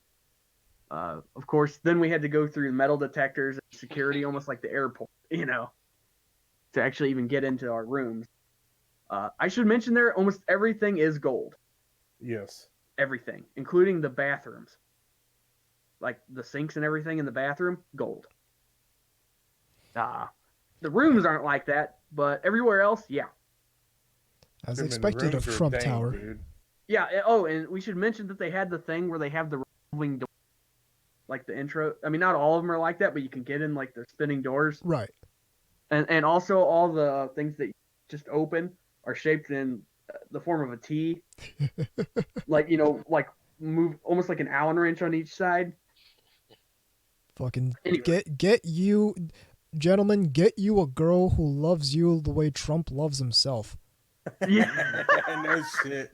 Yeah, for Bro, real. no, man. Like, I'll tell you this, man. Like, when we got out just to get out of the valet, I was like, holy fuck, man. This is crazy. Yeah, It's I like mean, it's we like got you stopped stepped into like Dr. Robotnik's lair where everything's shaped exactly like Dr. Robotnik.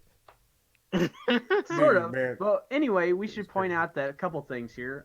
First off, the elevators were faster than shit. Dude, no joke, man. Level. Like, Man, like like- anytime you went up or down, it fucked with your basically equilibrium a little bit. Yeah, Yep. man. We For were a on the second. very bottom, and our floor was like the 28th floor, and you literally got there in like 6 seconds. Damn. You felt Yeah, the it was like, G-forces.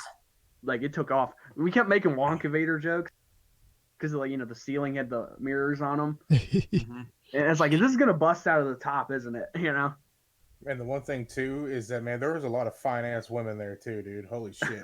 Vegas. We should also mention there was a lot of foreigners there too. Vegas. Yeah, like a lot of Japanese. Like you had and Chinese. Japanese international businessmen in the lobby and shit. Vegas. Yeah, I mean, yeah. But anyway, we went to the room. Super nice room. The whole thing was really nice. I mean, the people, the service, everything was primo.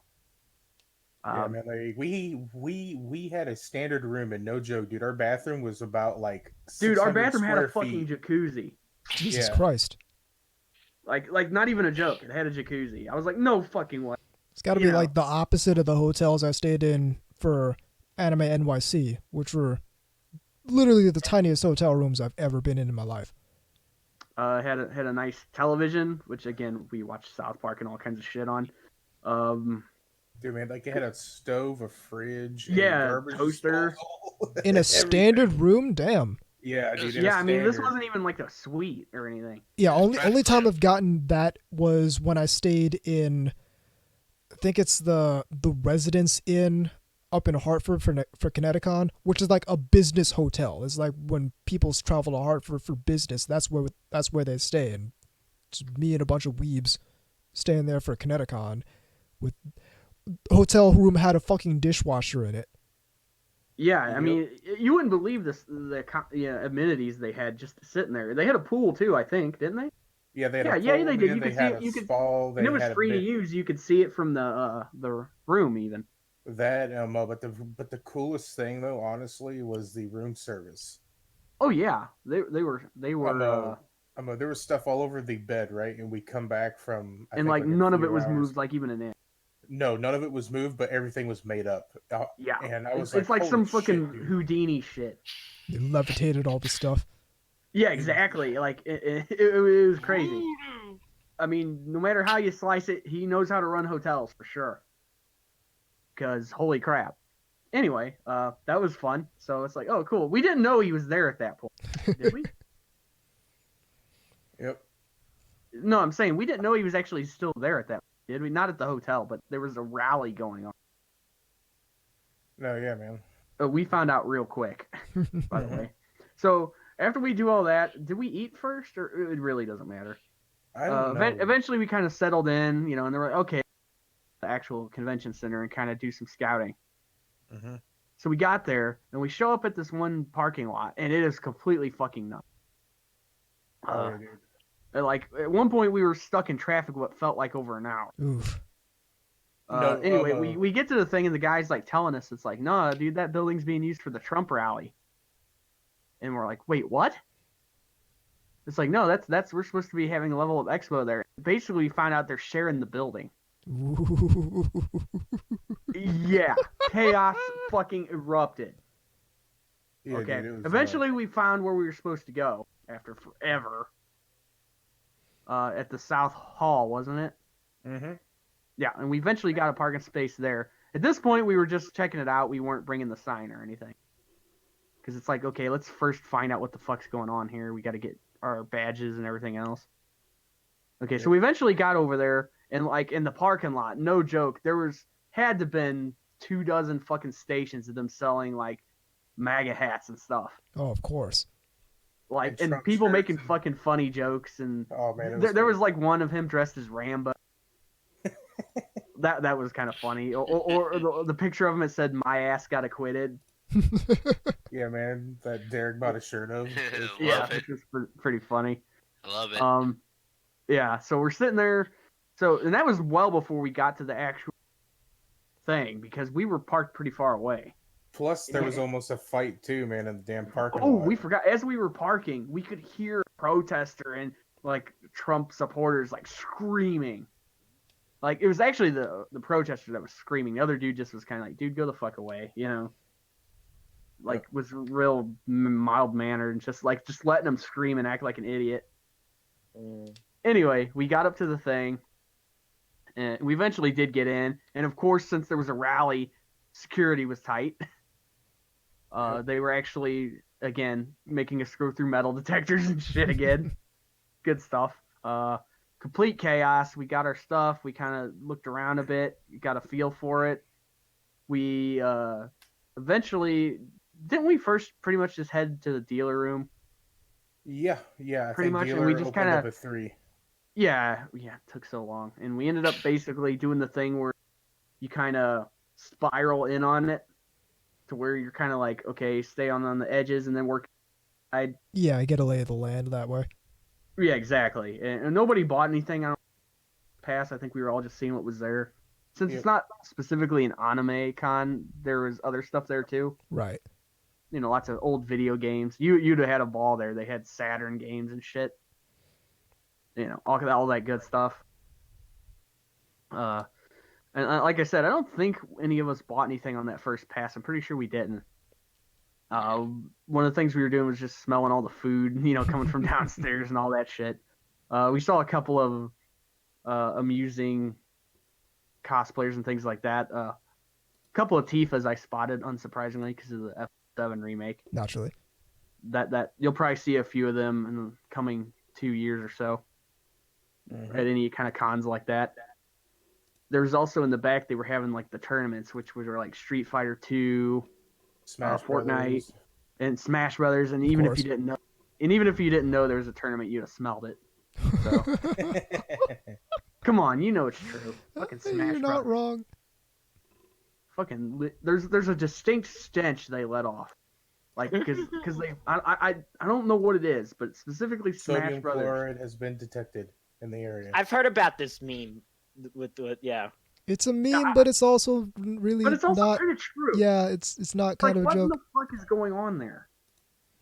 Like, anyway, so obviously we didn't really stay around for that, but we again getting the layout.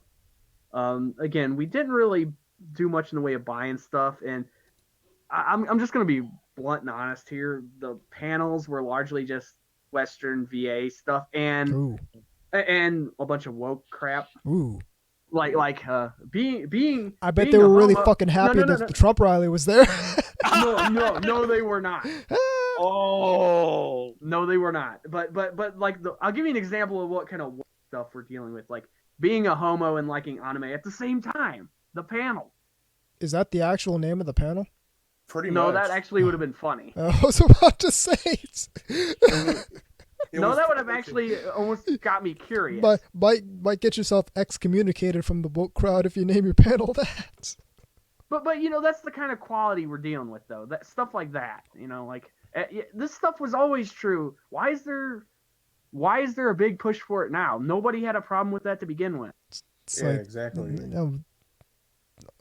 I don't have problems being black and watching anime. When I go to the Which when there I go were to panels the like that too. when I go up in the store, they don't fucking press a button under the counter, and There's not like a fucking security guard that comes out and goes. got a black "Oh, guy we that got likes another-" anime. defensive lineman from the Denver Broncos comes try to block me from the anime shelf. This doesn't happen. We got another. Yeah, sorry, sir. This isn't this stuff isn't relevant with your. I'm sorry, sir. This isn't the colored section of the store. Please I was proceed just to the about to fucking. say that. Yeah. I was Yeah, gonna yeah, say, exactly. Sir, your It's subculture like, doesn't partake in this medium. Would you? I'm gonna- would- Yeah, exactly. Okay. So the rap music is over there. You can just see some stuffy fucking yuppie white guy going, serve that kind of soda here. Where's the grape orange soda? That's fucking racist, you bastard. But you know what I mean? Like, I mean, has anybody actually seen anything ever? I doubt it. I mean, if anything, that reminds me, as an aside, when one of my friends actually bought porn that way. He showed up there and he was only like 15 or something, and he came up to the thing. He just sneakily put it up there, and they were just like, okay, took the money and gave it to him. I don't think they knew what it was or cared. No.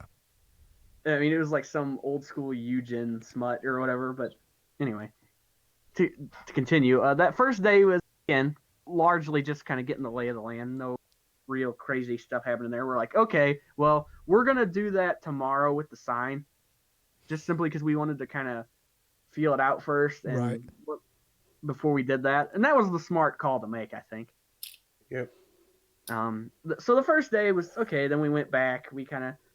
I did record a couple times, not as much as I usually do. And if you're listening to this now, you might hear something inserted in the post-production version, aka not this stream. Right. So, and there's some good stuff in there, so you might be able to prune some out. Anyway, we had some fun with that. I don't think anything really eventful happened that first day, did it? Outside of just really hanging out and eating and Not a whole lot, man. We were surveying just everything. just surveying everything, just Yeah, lay of I the mean, land. right. So now comes the fun day, Saturday. Okay, here we go. We're like, okay, this is the day. We're doing it, guys. So we grabbed the sign, which again got a lot of laughs out of before we even got there. Yep. We're sitting there. We load into the back of his vehicle.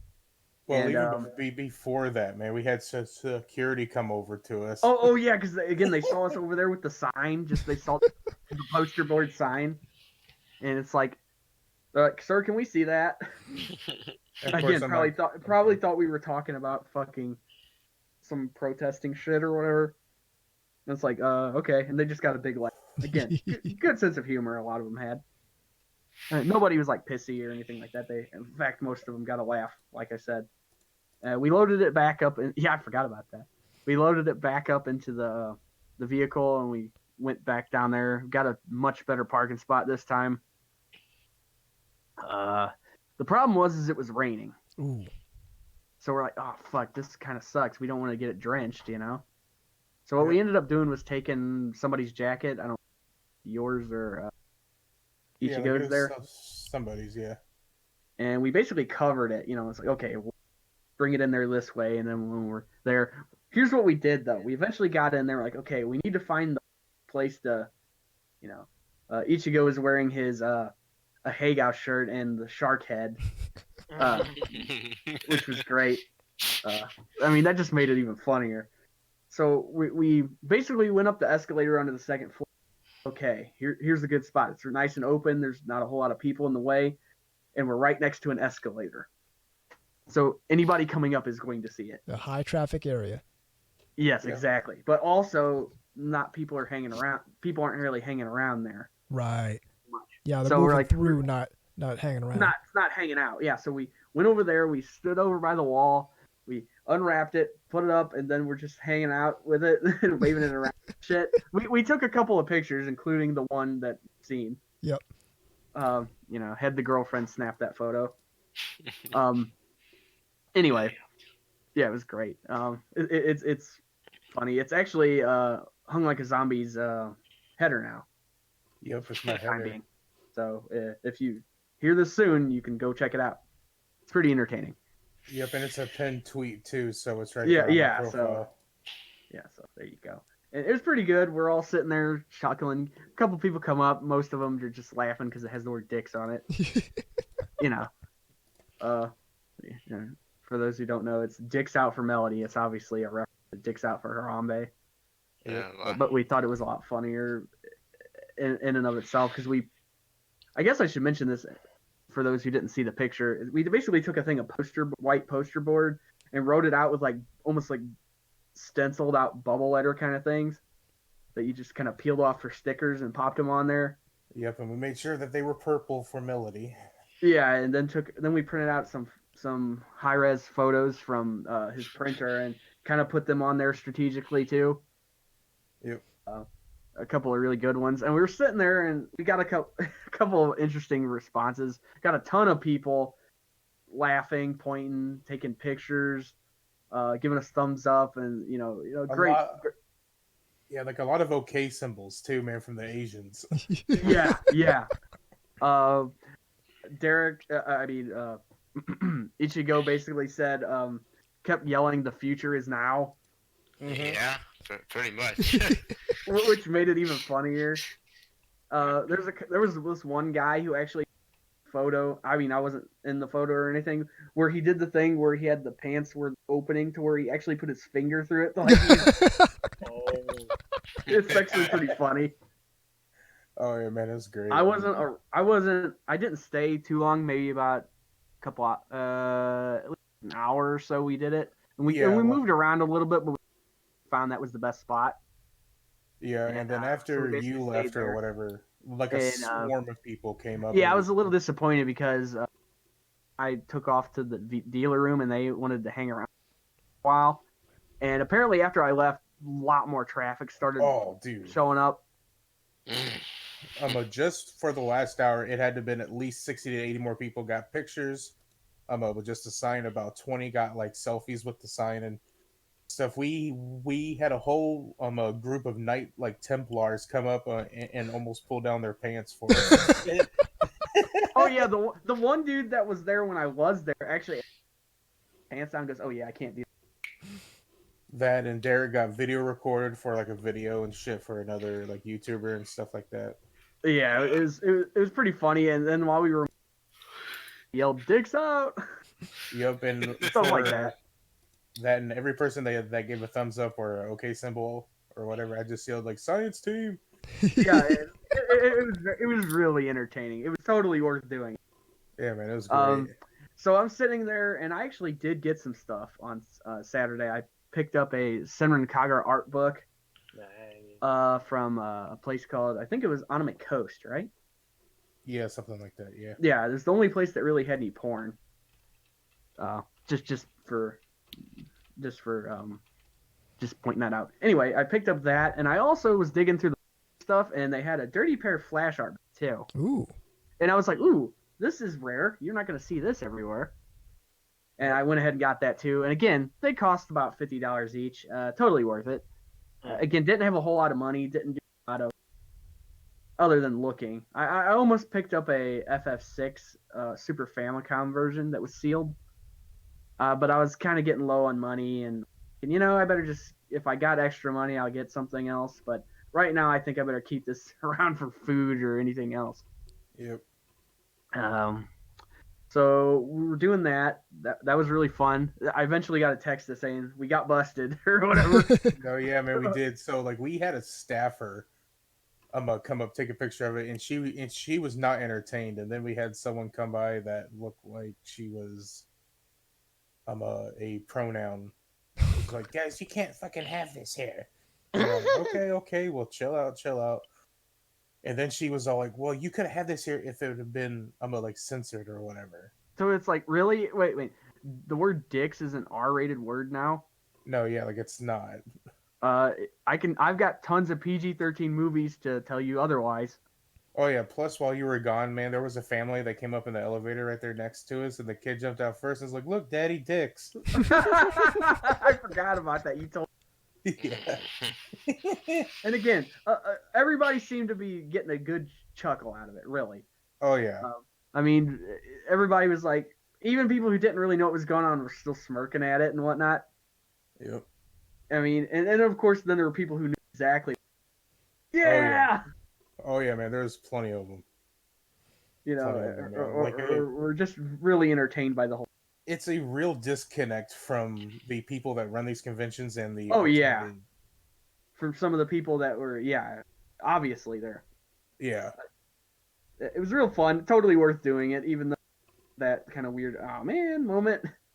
No, yeah, but like I was for sure thought that we were gonna get kicked out though. And I thought we were going to get kicked out earlier than that when we did it. No, yeah, because I was honestly really so surprised that it lasted like 2 hours. Yeah, before somebody pulled the plug on it. Again, it was the thing was, we kind of, before we did it, decided, you know, even if that happened, it's still worth doing it. Yeah. Just because it was so entertaining. All right, man. People loved it, man. It was great. No, a lot of people got a good hearty laugh out of it. Again, proving more people actually have a sense of humor than previously thought. Yeah, exactly. Yep. Anyway, beyond that, after that, we ended up having to take it back, you know, because we didn't want to get destroyed or anything. Yep. No, that's not what happened. We actually took it out to the parking lot to the vehicle and put it in the window. You know how people put it flying, like vote for Bernie or something? Yeah. We just put that and propped it up with cloth.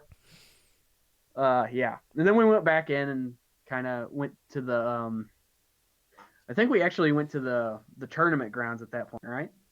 Yeah, I think we did. Yeah, because we were trying to look for open seats to play retro games and there weren't any. And while we were waiting, two things happened. One, we had to use the bathroom. And let me tell you, that was not a fun experience because there were lines. Ooh. And yeah. So yeah, there was like two There was men's and two women's, and each of the men's only had 4 stalls in each one. And there was, like I said, there was a line, and we left and went to the other one, and there was Yep. not a lot you can do about that. Eventually, you just kind of had to break down and wait. Not fun, by the way. Yeah, man, it stinks like Oh, and it Sweat. stunk too, obviously. sweat and shit. Yeah, I mean, it was like, Dude, you know what I I'm mean, gonna do? it was people that were clearly playing the Smash Brothers game, Mm-hmm. and I don't know. I guess ate fucking cabbage the entire time they were here. I don't know. Cabbage and beans. Yeah, mixed with some ball sweat or something. I don't know. Yeah. Anyway, after that, we ended up finding this little. While we were waiting for some of the seats to open up, they had this like chalkboard where people were drawing stuff and writing crap on it. We had some fun with that too. You weren't really supposed to put certain things on there, but nobody was paying attention to that. Of course. People were drawing memes and stuff, and at one point somebody wrote Trump 2020. I was just thinking that. Yeah, somebody did it, and then somebody wrote "nah" underneath it. And Yeah. I got bored at one point while I was waiting. This chalk tastes funny. Let's see here. At one point we were actually thinking about putting our ats, for Oh yeah. social media, and Yeah. that's like, well, no. They're actually Well, seemingly hard ass about that for some reason. Listen to Yeah. NTR Radio, Yeah. the only anime podcast you'll ever need to listen. yeah, then me I I and mean, you're not wrong. Yep. I think me and Derek also went back to that one dude that was like he has a website. It's called the Neat Garage, where I got my vinyl decals for my Oh, yeah. TV. Oh yeah. And Right. man, like he has a whole bunch of great stuff. Like he even has like jumbo like decals and stuff like that to put on the back of your. I don't know if I don't think it was the same place, but there were people that had basically stuff for your iPhones and your Galaxies, cases. No, yeah, like that was the same guy. Yeah. Yeah, and they also had skins for like your Nintendo Switch and stuff like that. Yep. Derek got a Boo like Derek got a Bowsette and Yeah, and Boozette one for his Switch. Mm-hmm. yeah, and they also had a pretty big artist alley that year. Yep. That was pretty happening. There's actually the people that run some of those booths in there have seriously gotten a lot better over the years, because there's some legitimately nice and stylish stuff starting to pop out of those. Yep. I've noticed that the last couple of cons I've been to. Yeah. Like, wow, the quality level of these things have shot up a lot. Well, the thing that I actually spend my money on more, honestly, is Artist Alley stuff. Mainly because I kind of stopped like collecting figures just because I don't have the room for it, and it's a lot easier to put up like posters or like something like that of like someone's drawing or something like that that looks nice. Fair enough, but we should also point out that once some of these did open up, we were watching somebody play Super Mario Brothers, the original for the NES. Which, by the way, this was an actual NES up to a CRT monitor. Classic. This was, yeah, exactly. Like it had the curved, CRT monitor look and everything. Like to the point where it was almost like weird and uncomfortable to look at it. You know what I mean? Because it's been so long since that was a thing. Yeah. Eventually he was in this really funny Hagout shirt or jacket looking thing. After that, which nobody said anything about those. And, Of course not. and none of the other people there, none of the staff, nobody gave a shit. The only, But no, the man, only like thing, there was one. the worst that's gonna happen to you is you're gonna end up a tally mark on some persnickety motherfucker's social media. Well, So, you want to look. hear what I was gonna do for Oh. this con? Oh yeah, I forgot you were planning on doing that. All right, so what I was gonna do was get a poster board and write some snarky ass like title on the poster board saying that like people that have hot takes or something like that.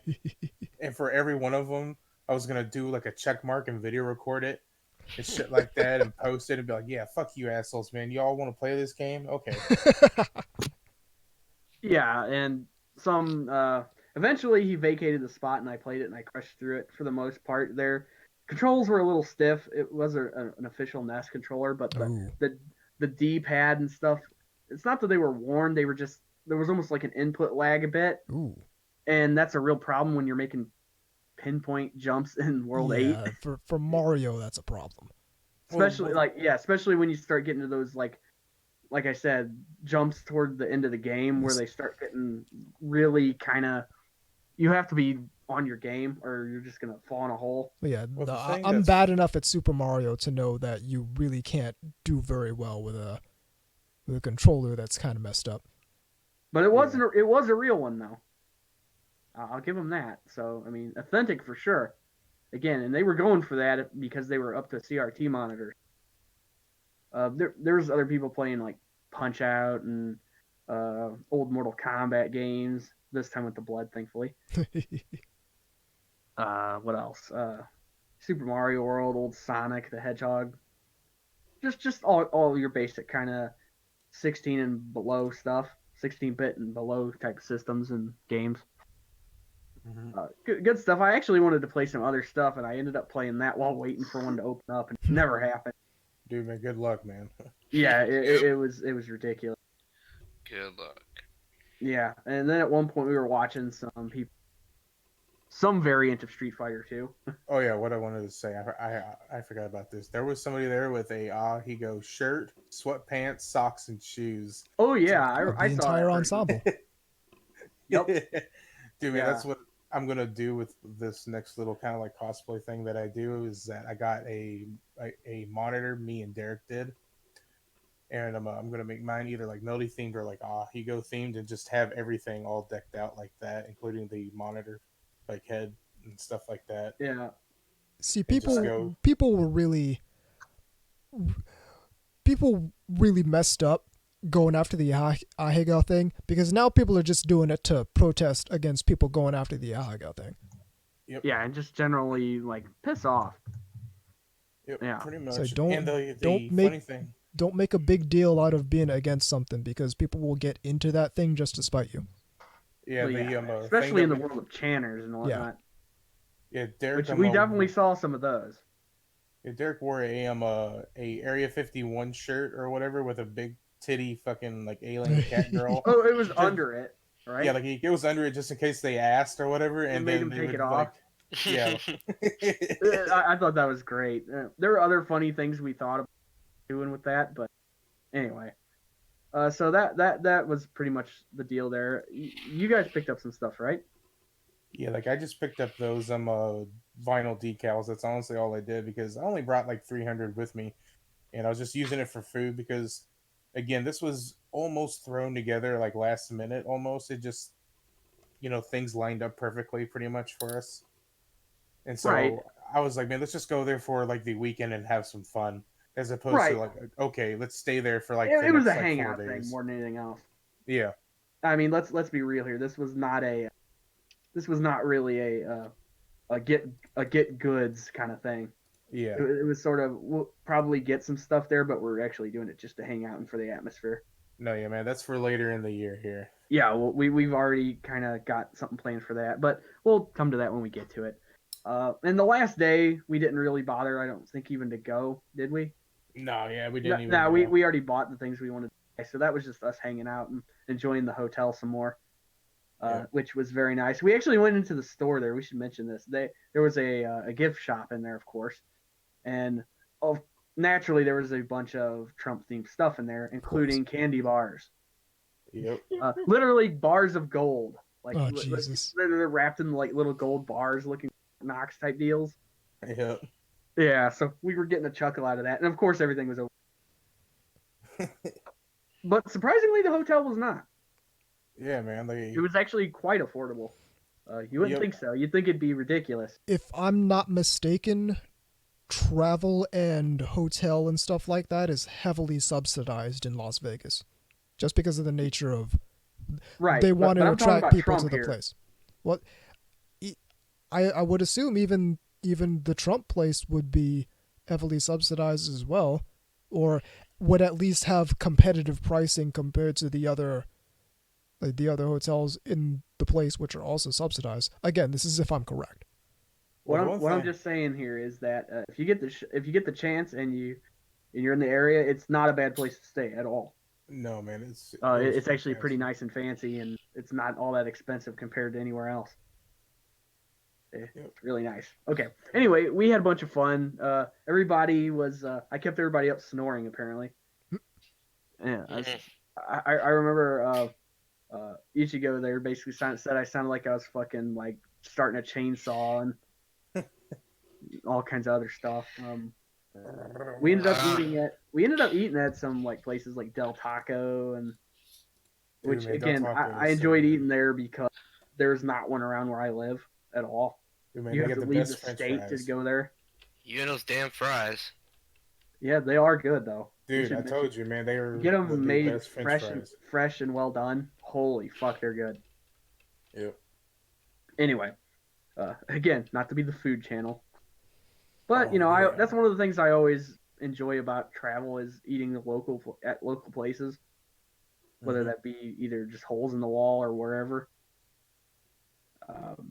I mean, again, not to make it sound like we're trying to chill for Anthony Bourdain's Parts Unknown, but I mean, yeah, R.I.P. dude. Just don't eat the scorpions. Of course. Anyway, it was really good. They had these. We kind of brought our own beverages, really, like flavored water and stuff like that. Yeah, man, it saved us a lot of money. It really did because they wanted ungodly amounts, just basically 1 liters of water, and I don't just mean like the building. I mean in general.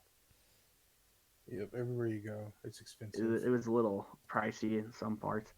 Although I should mention that after that I stayed behind, and for a little while. And not only that, but on my way home, you guys are going to love this. In the terminal, all right, there was a Burger King there. I'm like, oh, cool. I'm going to get something before I get on the plane. I'm actually hungry. And boy, did I pay for that. Ooh. Not physically or like, anything like that, but they raked me over the coals so hard. I got a number 1, right? And you know how much they made me pay for that? Uh-oh. Over $14. Jesus Christ. That's like twice as much as it normally is. It's the convenience, and they just rake you over so bad. Yeah, and I was like, and the thing is, if you want to eat, that's how they get you. Yep. And it's like, dude, I'm fucking hungry. I ain't waiting 3.5 hours till I get home. And they spread them butt cheeks, no lube, no spit, nothing. Yeah, seriously. It's like the pitchfork, no lube. And you want the lube. And you ain't getting it. Overall, it was fun. Again, as a con, we didn't really care for the panels, so that was kind of out. It was really just about hanging out, but I figured it'd still be a fun episode to kind of talk about. We didn't see anything too egregious with annoying types of people, causing a scene or anything. At least I didn't. No, I didn't see anything. I mean, if anything, we're probably the ones who seen with the fucking sign and whatnot. I was like, too bad we don't have one of those fucking air horns. Yeah, that would be. Dude, man, I thought about streaming it live on YouTube. Yeah, at one point we did actually, and again, the planning. This was very last minute stuff. Even the sign itself was something we came up with the night before. Also, interesting thing too. The picture with the guy putting his finger out like his dick or whatever. As a matter of fact, like Melody tweeted that. Retweeted the actual picture. So excellent. Ichigo's the only one actually in the picture, but outside of that, but whatever. Still, it was our work. So yep. No, it was collective unit. Man, all 3 phases, man. Like it was your idea, and I put it together, and Derek displayed it. Yeah, for the most part, except for a couple where we all did for photo opportunities and whatnot. Yeah. Which was really fun. That was sort of the highlight in terms of silliness for sure. We all bought a couple of little things here, and Like again, normally I buy more stuff when I go to these things, but I knew going in that it was really that we weren't really doing it for that. It's more just an excuse to hang out and to check out a kind of a prestigious hotel. The local food was pretty good. I mean, you had your typical stuff. There actually is a White Castle out there, believe it or not. A few of them. This one had chrome plates. I'm not even kidding. Like the top of the thing was chrome. Man, it's a chrome garbage can. It's a chrome White Castle, boy. And it's just pure Italian. Let's talk about the fucking marble on the floor. A moment of silence for pure Italian marble. Look at the chrome garbage. Can you imagine sound like it was fucking thing that like was rare, didn't exist? Oh man, that's a good video. Oh, it is. For those who don't know, there's the Shy City, isn't it? I think it's Mr. Shy City. The title of the video, if I'm not mistaken, is "Keeping Your Fridge Stocked Will Get You Many Women." Yep. If not, it's close, and if you just look up that, keeping your refrigerator stocked will get you many women, and I know that because if I type KEE into YouTube search, it pops up with that exact thing. Yes, and it's really entertaining. We've referenced it many times. And the first time Anuba saw it, his reaction was probably the best. He's like, "This is the most ridiculous thing I've ever seen."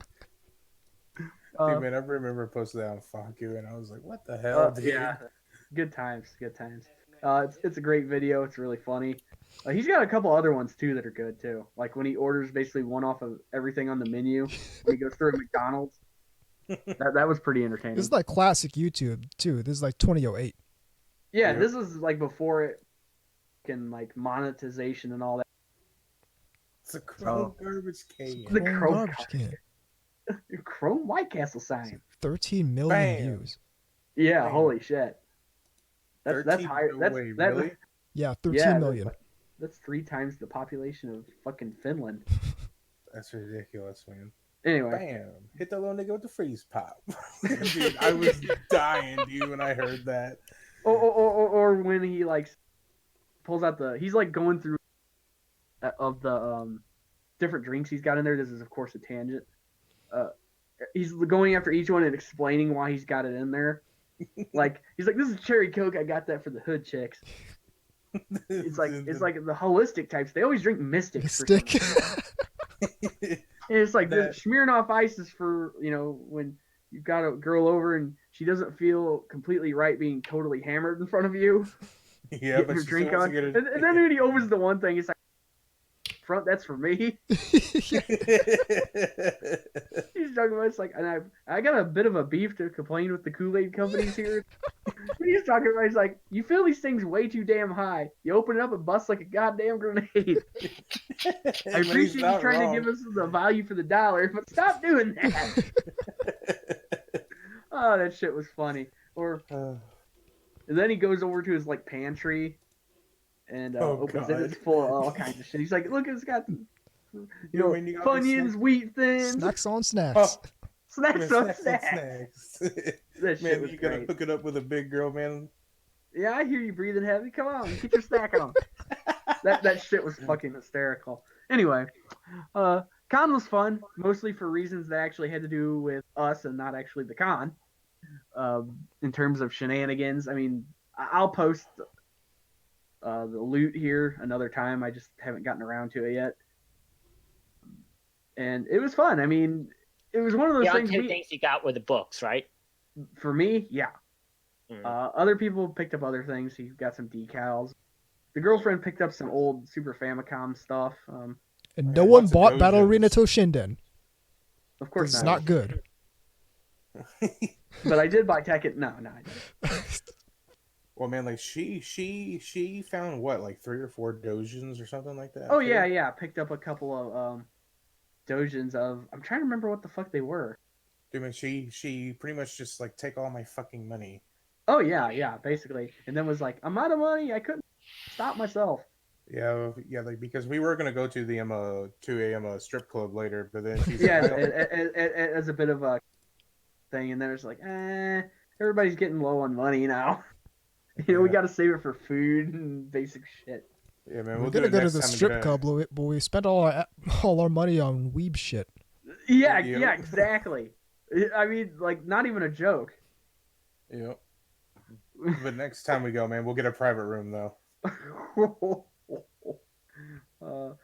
We kept having all kinds of stupid, like, harebrained fucking things like that, ideas like that.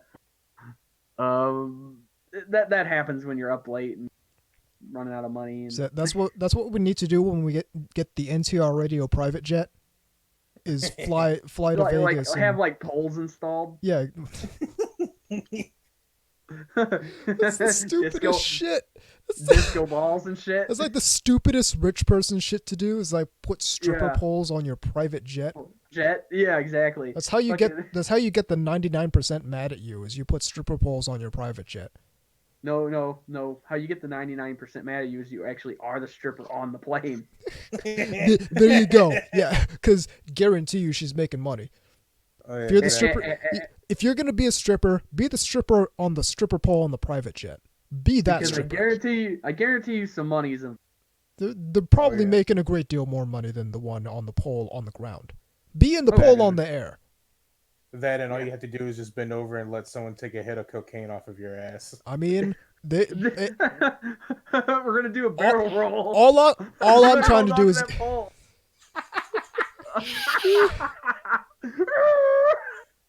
Fuck! We hit a pocket shit! Hold on. Fucking... Hitting, yeah.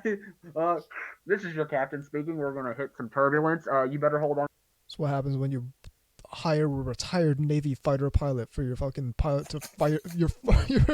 He still thinks he's flying an F-18. No, we're not.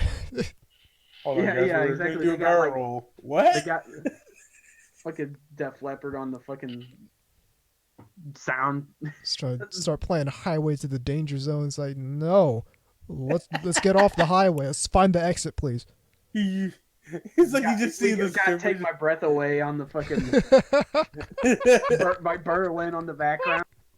She's like, man, we ain't gonna survive this. She just opens up the door and just jumps out. Peace out. I'm getting the fuck out of here. You're I hope I land in a pool. Yeah, parachuting into somebody's private pool. Woo! Okay, we should probably move on to the last segment or the last bit here, because otherwise we're gonna sit here talking all day about stupid shit like this. Okay. So it was a fun con. Hanging out was great as always. Good food, good company. Apparently not so good sleep because I was waking everybody up with my snoring. Oops. Oh no, man, I slept, man. Infection, that'll do it to you. I'm a light sleeper. Sorry. Yeah, I could just see Ichigo rolling. What the fuck is that noise? It's like, holy shit. Sounds it's like about as bad when Lane woke up, man. When someone ripped ass. Oh, yeah. Dude, man, he just wakes up, sits straight up, and he's like, what the fuck is that smell? Well, that's the thing. Like, if you did that in the bathroom, I mean, it must have had good soundproofing or something, because, like, anytime anybody was in there, unless you knew they were in there, like, you wouldn't have been given away by them being. Yeah. Not just cool all around the hotel. The experience was fun. Again, this was more hanging out. Sorry if the loot stories are not as entertaining or whatnot, but this was for us. Fuck you. Oh man, it was great. No, it was good. And sometime come summer or fall, we'll do something else. Oh, you just wait. You just wait. I'm sure we'll come up with some other stupid. No, man, we're gonna go fucking hard, dude. Oh yeah, it's good. It's gonna be fun. I thought about actually going his house because I could just get like get a cane and let my facial hair get kind of scraggly. Mm-hmm. I already have the blue eyes and everything, so it'd just be a matter of being able to have some kind of cane prop. Ugh. Then maybe I'll just go up to random weebs and start acting like him. I think that would get me kicked out. I'm almost sure of it. Jesus. I mean, like the kind of shit he said. Show. I mean, like Why the he one dressed like a 8-year-old kid, fruitcake? like sitting there. This kid swallowed a magnet. He's like, you almost died eating something you peeled off the fridge. You He's deserve like, to die. Darwin says let him die. Hey, when you get back down here next time, milkshakes are on me, buddy. Yeah. We should definitely probably do that next time. There's an inside joke there though, but we're not going to go into it here. If you want after the show, we'll indulge you. Anyway, Okay, we got some email apparently. We, in fact, do. So this is the appropriate time for this drop-in. You got mail! This question is coming in from Gray Forrester, and it's a pretty simple question. What do you think of comparisons between blackface and ganguro? That Gangrel is hot. No, I'm just kidding. I think that there... I think blackface is hot. I'm kidding. In all seriousness, I think there's a significant cultural context to blackface that's really missing when you compare it to ganguro, and it's kind of actually remarkably disrespectful to the reason blackface is offensive when you make that comparison. Right. There's I believe it's from the Netherlands, it's Dutch. There is a thing that's very similar to that, but it has no cultural context like that. And because of it, people were giving them shit about it because of some customary thing. Once again, it's people judging people based on the color of someone's skin. And it's like, hey, what the fuck? This has nothing to do with any of that. Just because you're an ignorant dumbass over there doesn't mean... Yeah, I don't know. Stupid. I just thought it was dumb. And also sort of like, well, this reminds us of... Well, fucking do some homework. It's kind of on you. If it reminds you that, it's kind of on you. Yeah, personally, I don't even think Gangro is even remotely related to it. No. Honestly. No. It's... Because it's just certainly not something so obscure that it freaks out the public. Exactly. It's a fashion movement. It's not a system of oppression based on the fact that black people weren't allowed to act.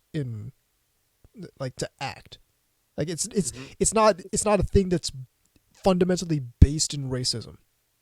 Right. It's not like one of those deals where not only that, but it's kind of like when Westerners go over to Japan or China or Taiwan or India or anything, and they see swastikas, and they don't understand the context of that. Yeah. That how, like, in Hinduism and Buddhism, that's actually a normal thing. Mm-hmm. And that, I know some people got really butt mad at Japan about that because they had them on, like, maps or something like that. You ever notice how the people who are all about, well, we can't judge other cultures, are the first to fucking do so? All about judging other cultures, especially when it comes to Japan? Well, dude, man, like, there's it's still like people Schrodinger's white people or something. I mean, it's very, very strange. I mean, like, people still get upset at the Rising Sun flag that they still use there. That's mostly Korean. I've seen it. Right, yeah, no, like, it's mostly Koreans, yeah. Yeah, Kim Jong-un is involved here. Nah. Can't you just see him having a shit posting, like, social media account, though? Mm-hmm. Kim Jong-un.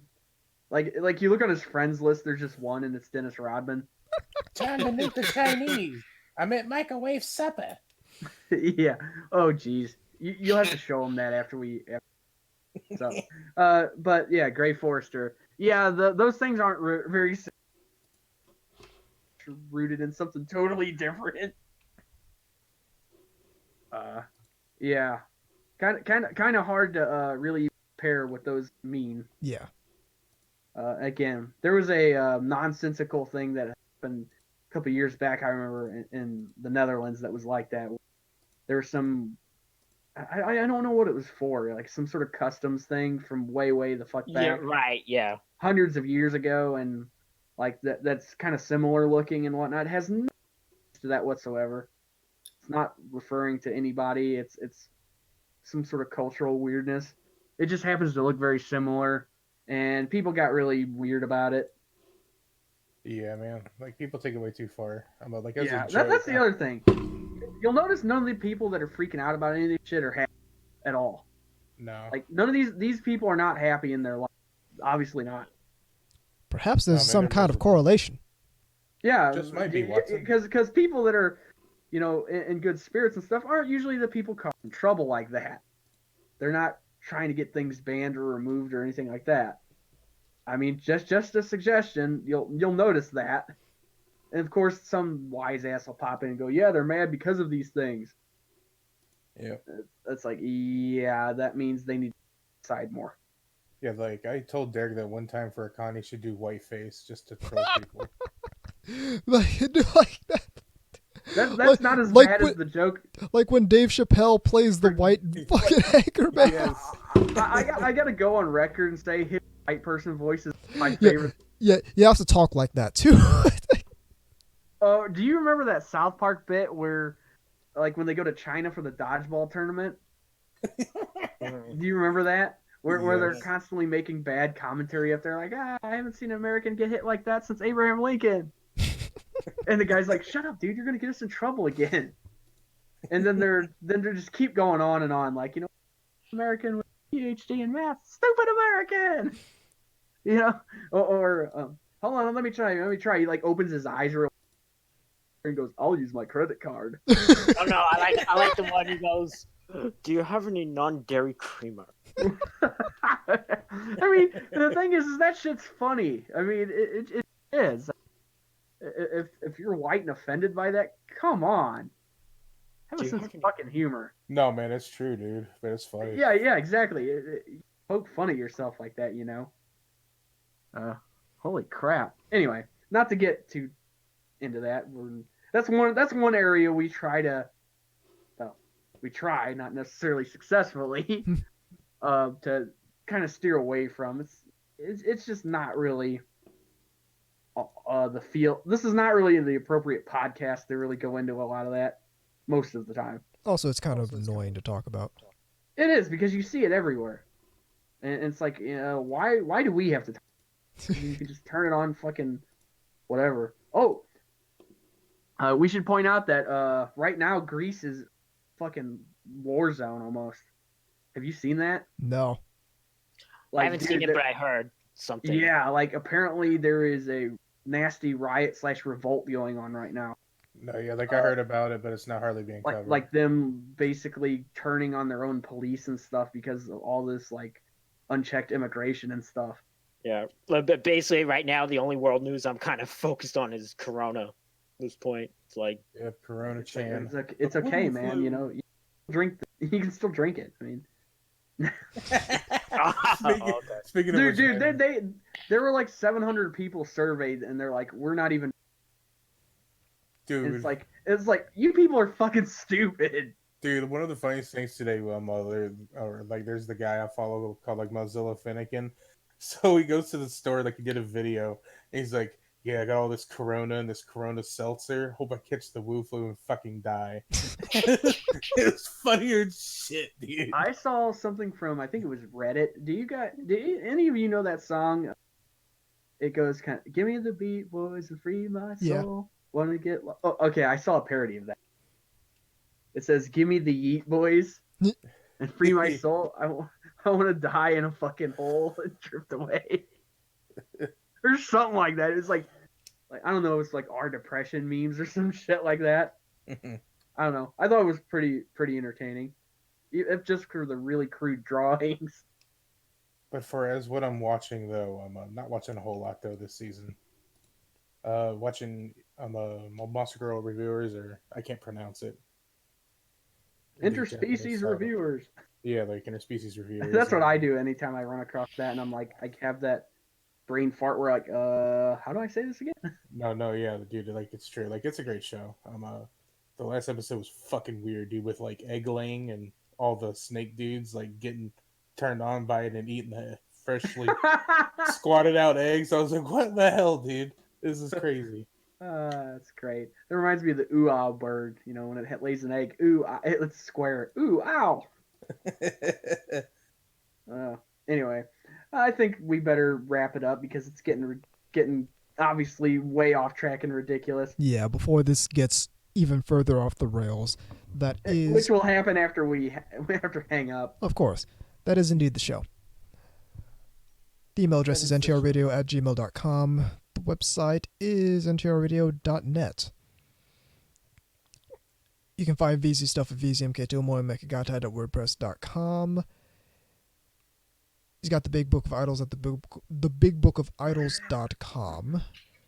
He also does the shirts at NTR, not NTR, but iyashike.moe/store. Iyashike being where I do all. You can find my work at Iyashike. I run shinakiba.moe, which is where I sell half-naked anime girl figures. But do you run so far away? I Bad also flock of seagulls joke.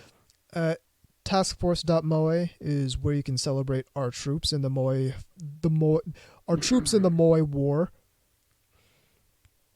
Wait, that's still going on? That's like that Japanese dude in the mountains and jungles and shit after the war. Didn't know the war was over. To like the 70s or some shit. Yep. Anyway. Check out the Baka Gaijin show because they're really good. Otaku Midnight is coming back relatively soon, so check that out. It's really good. Check out Asobi FM because that's really good as well. The Geeky Panda stuff is at thegeekypanda.net. Check his stuff out. I'm Tom Force Anubis. I'm Gay Yachts. I'm VZ Mark II. And okay, sorry. Oh. I was gonna say you guys say your farewells. I'm Ichigo Nobody.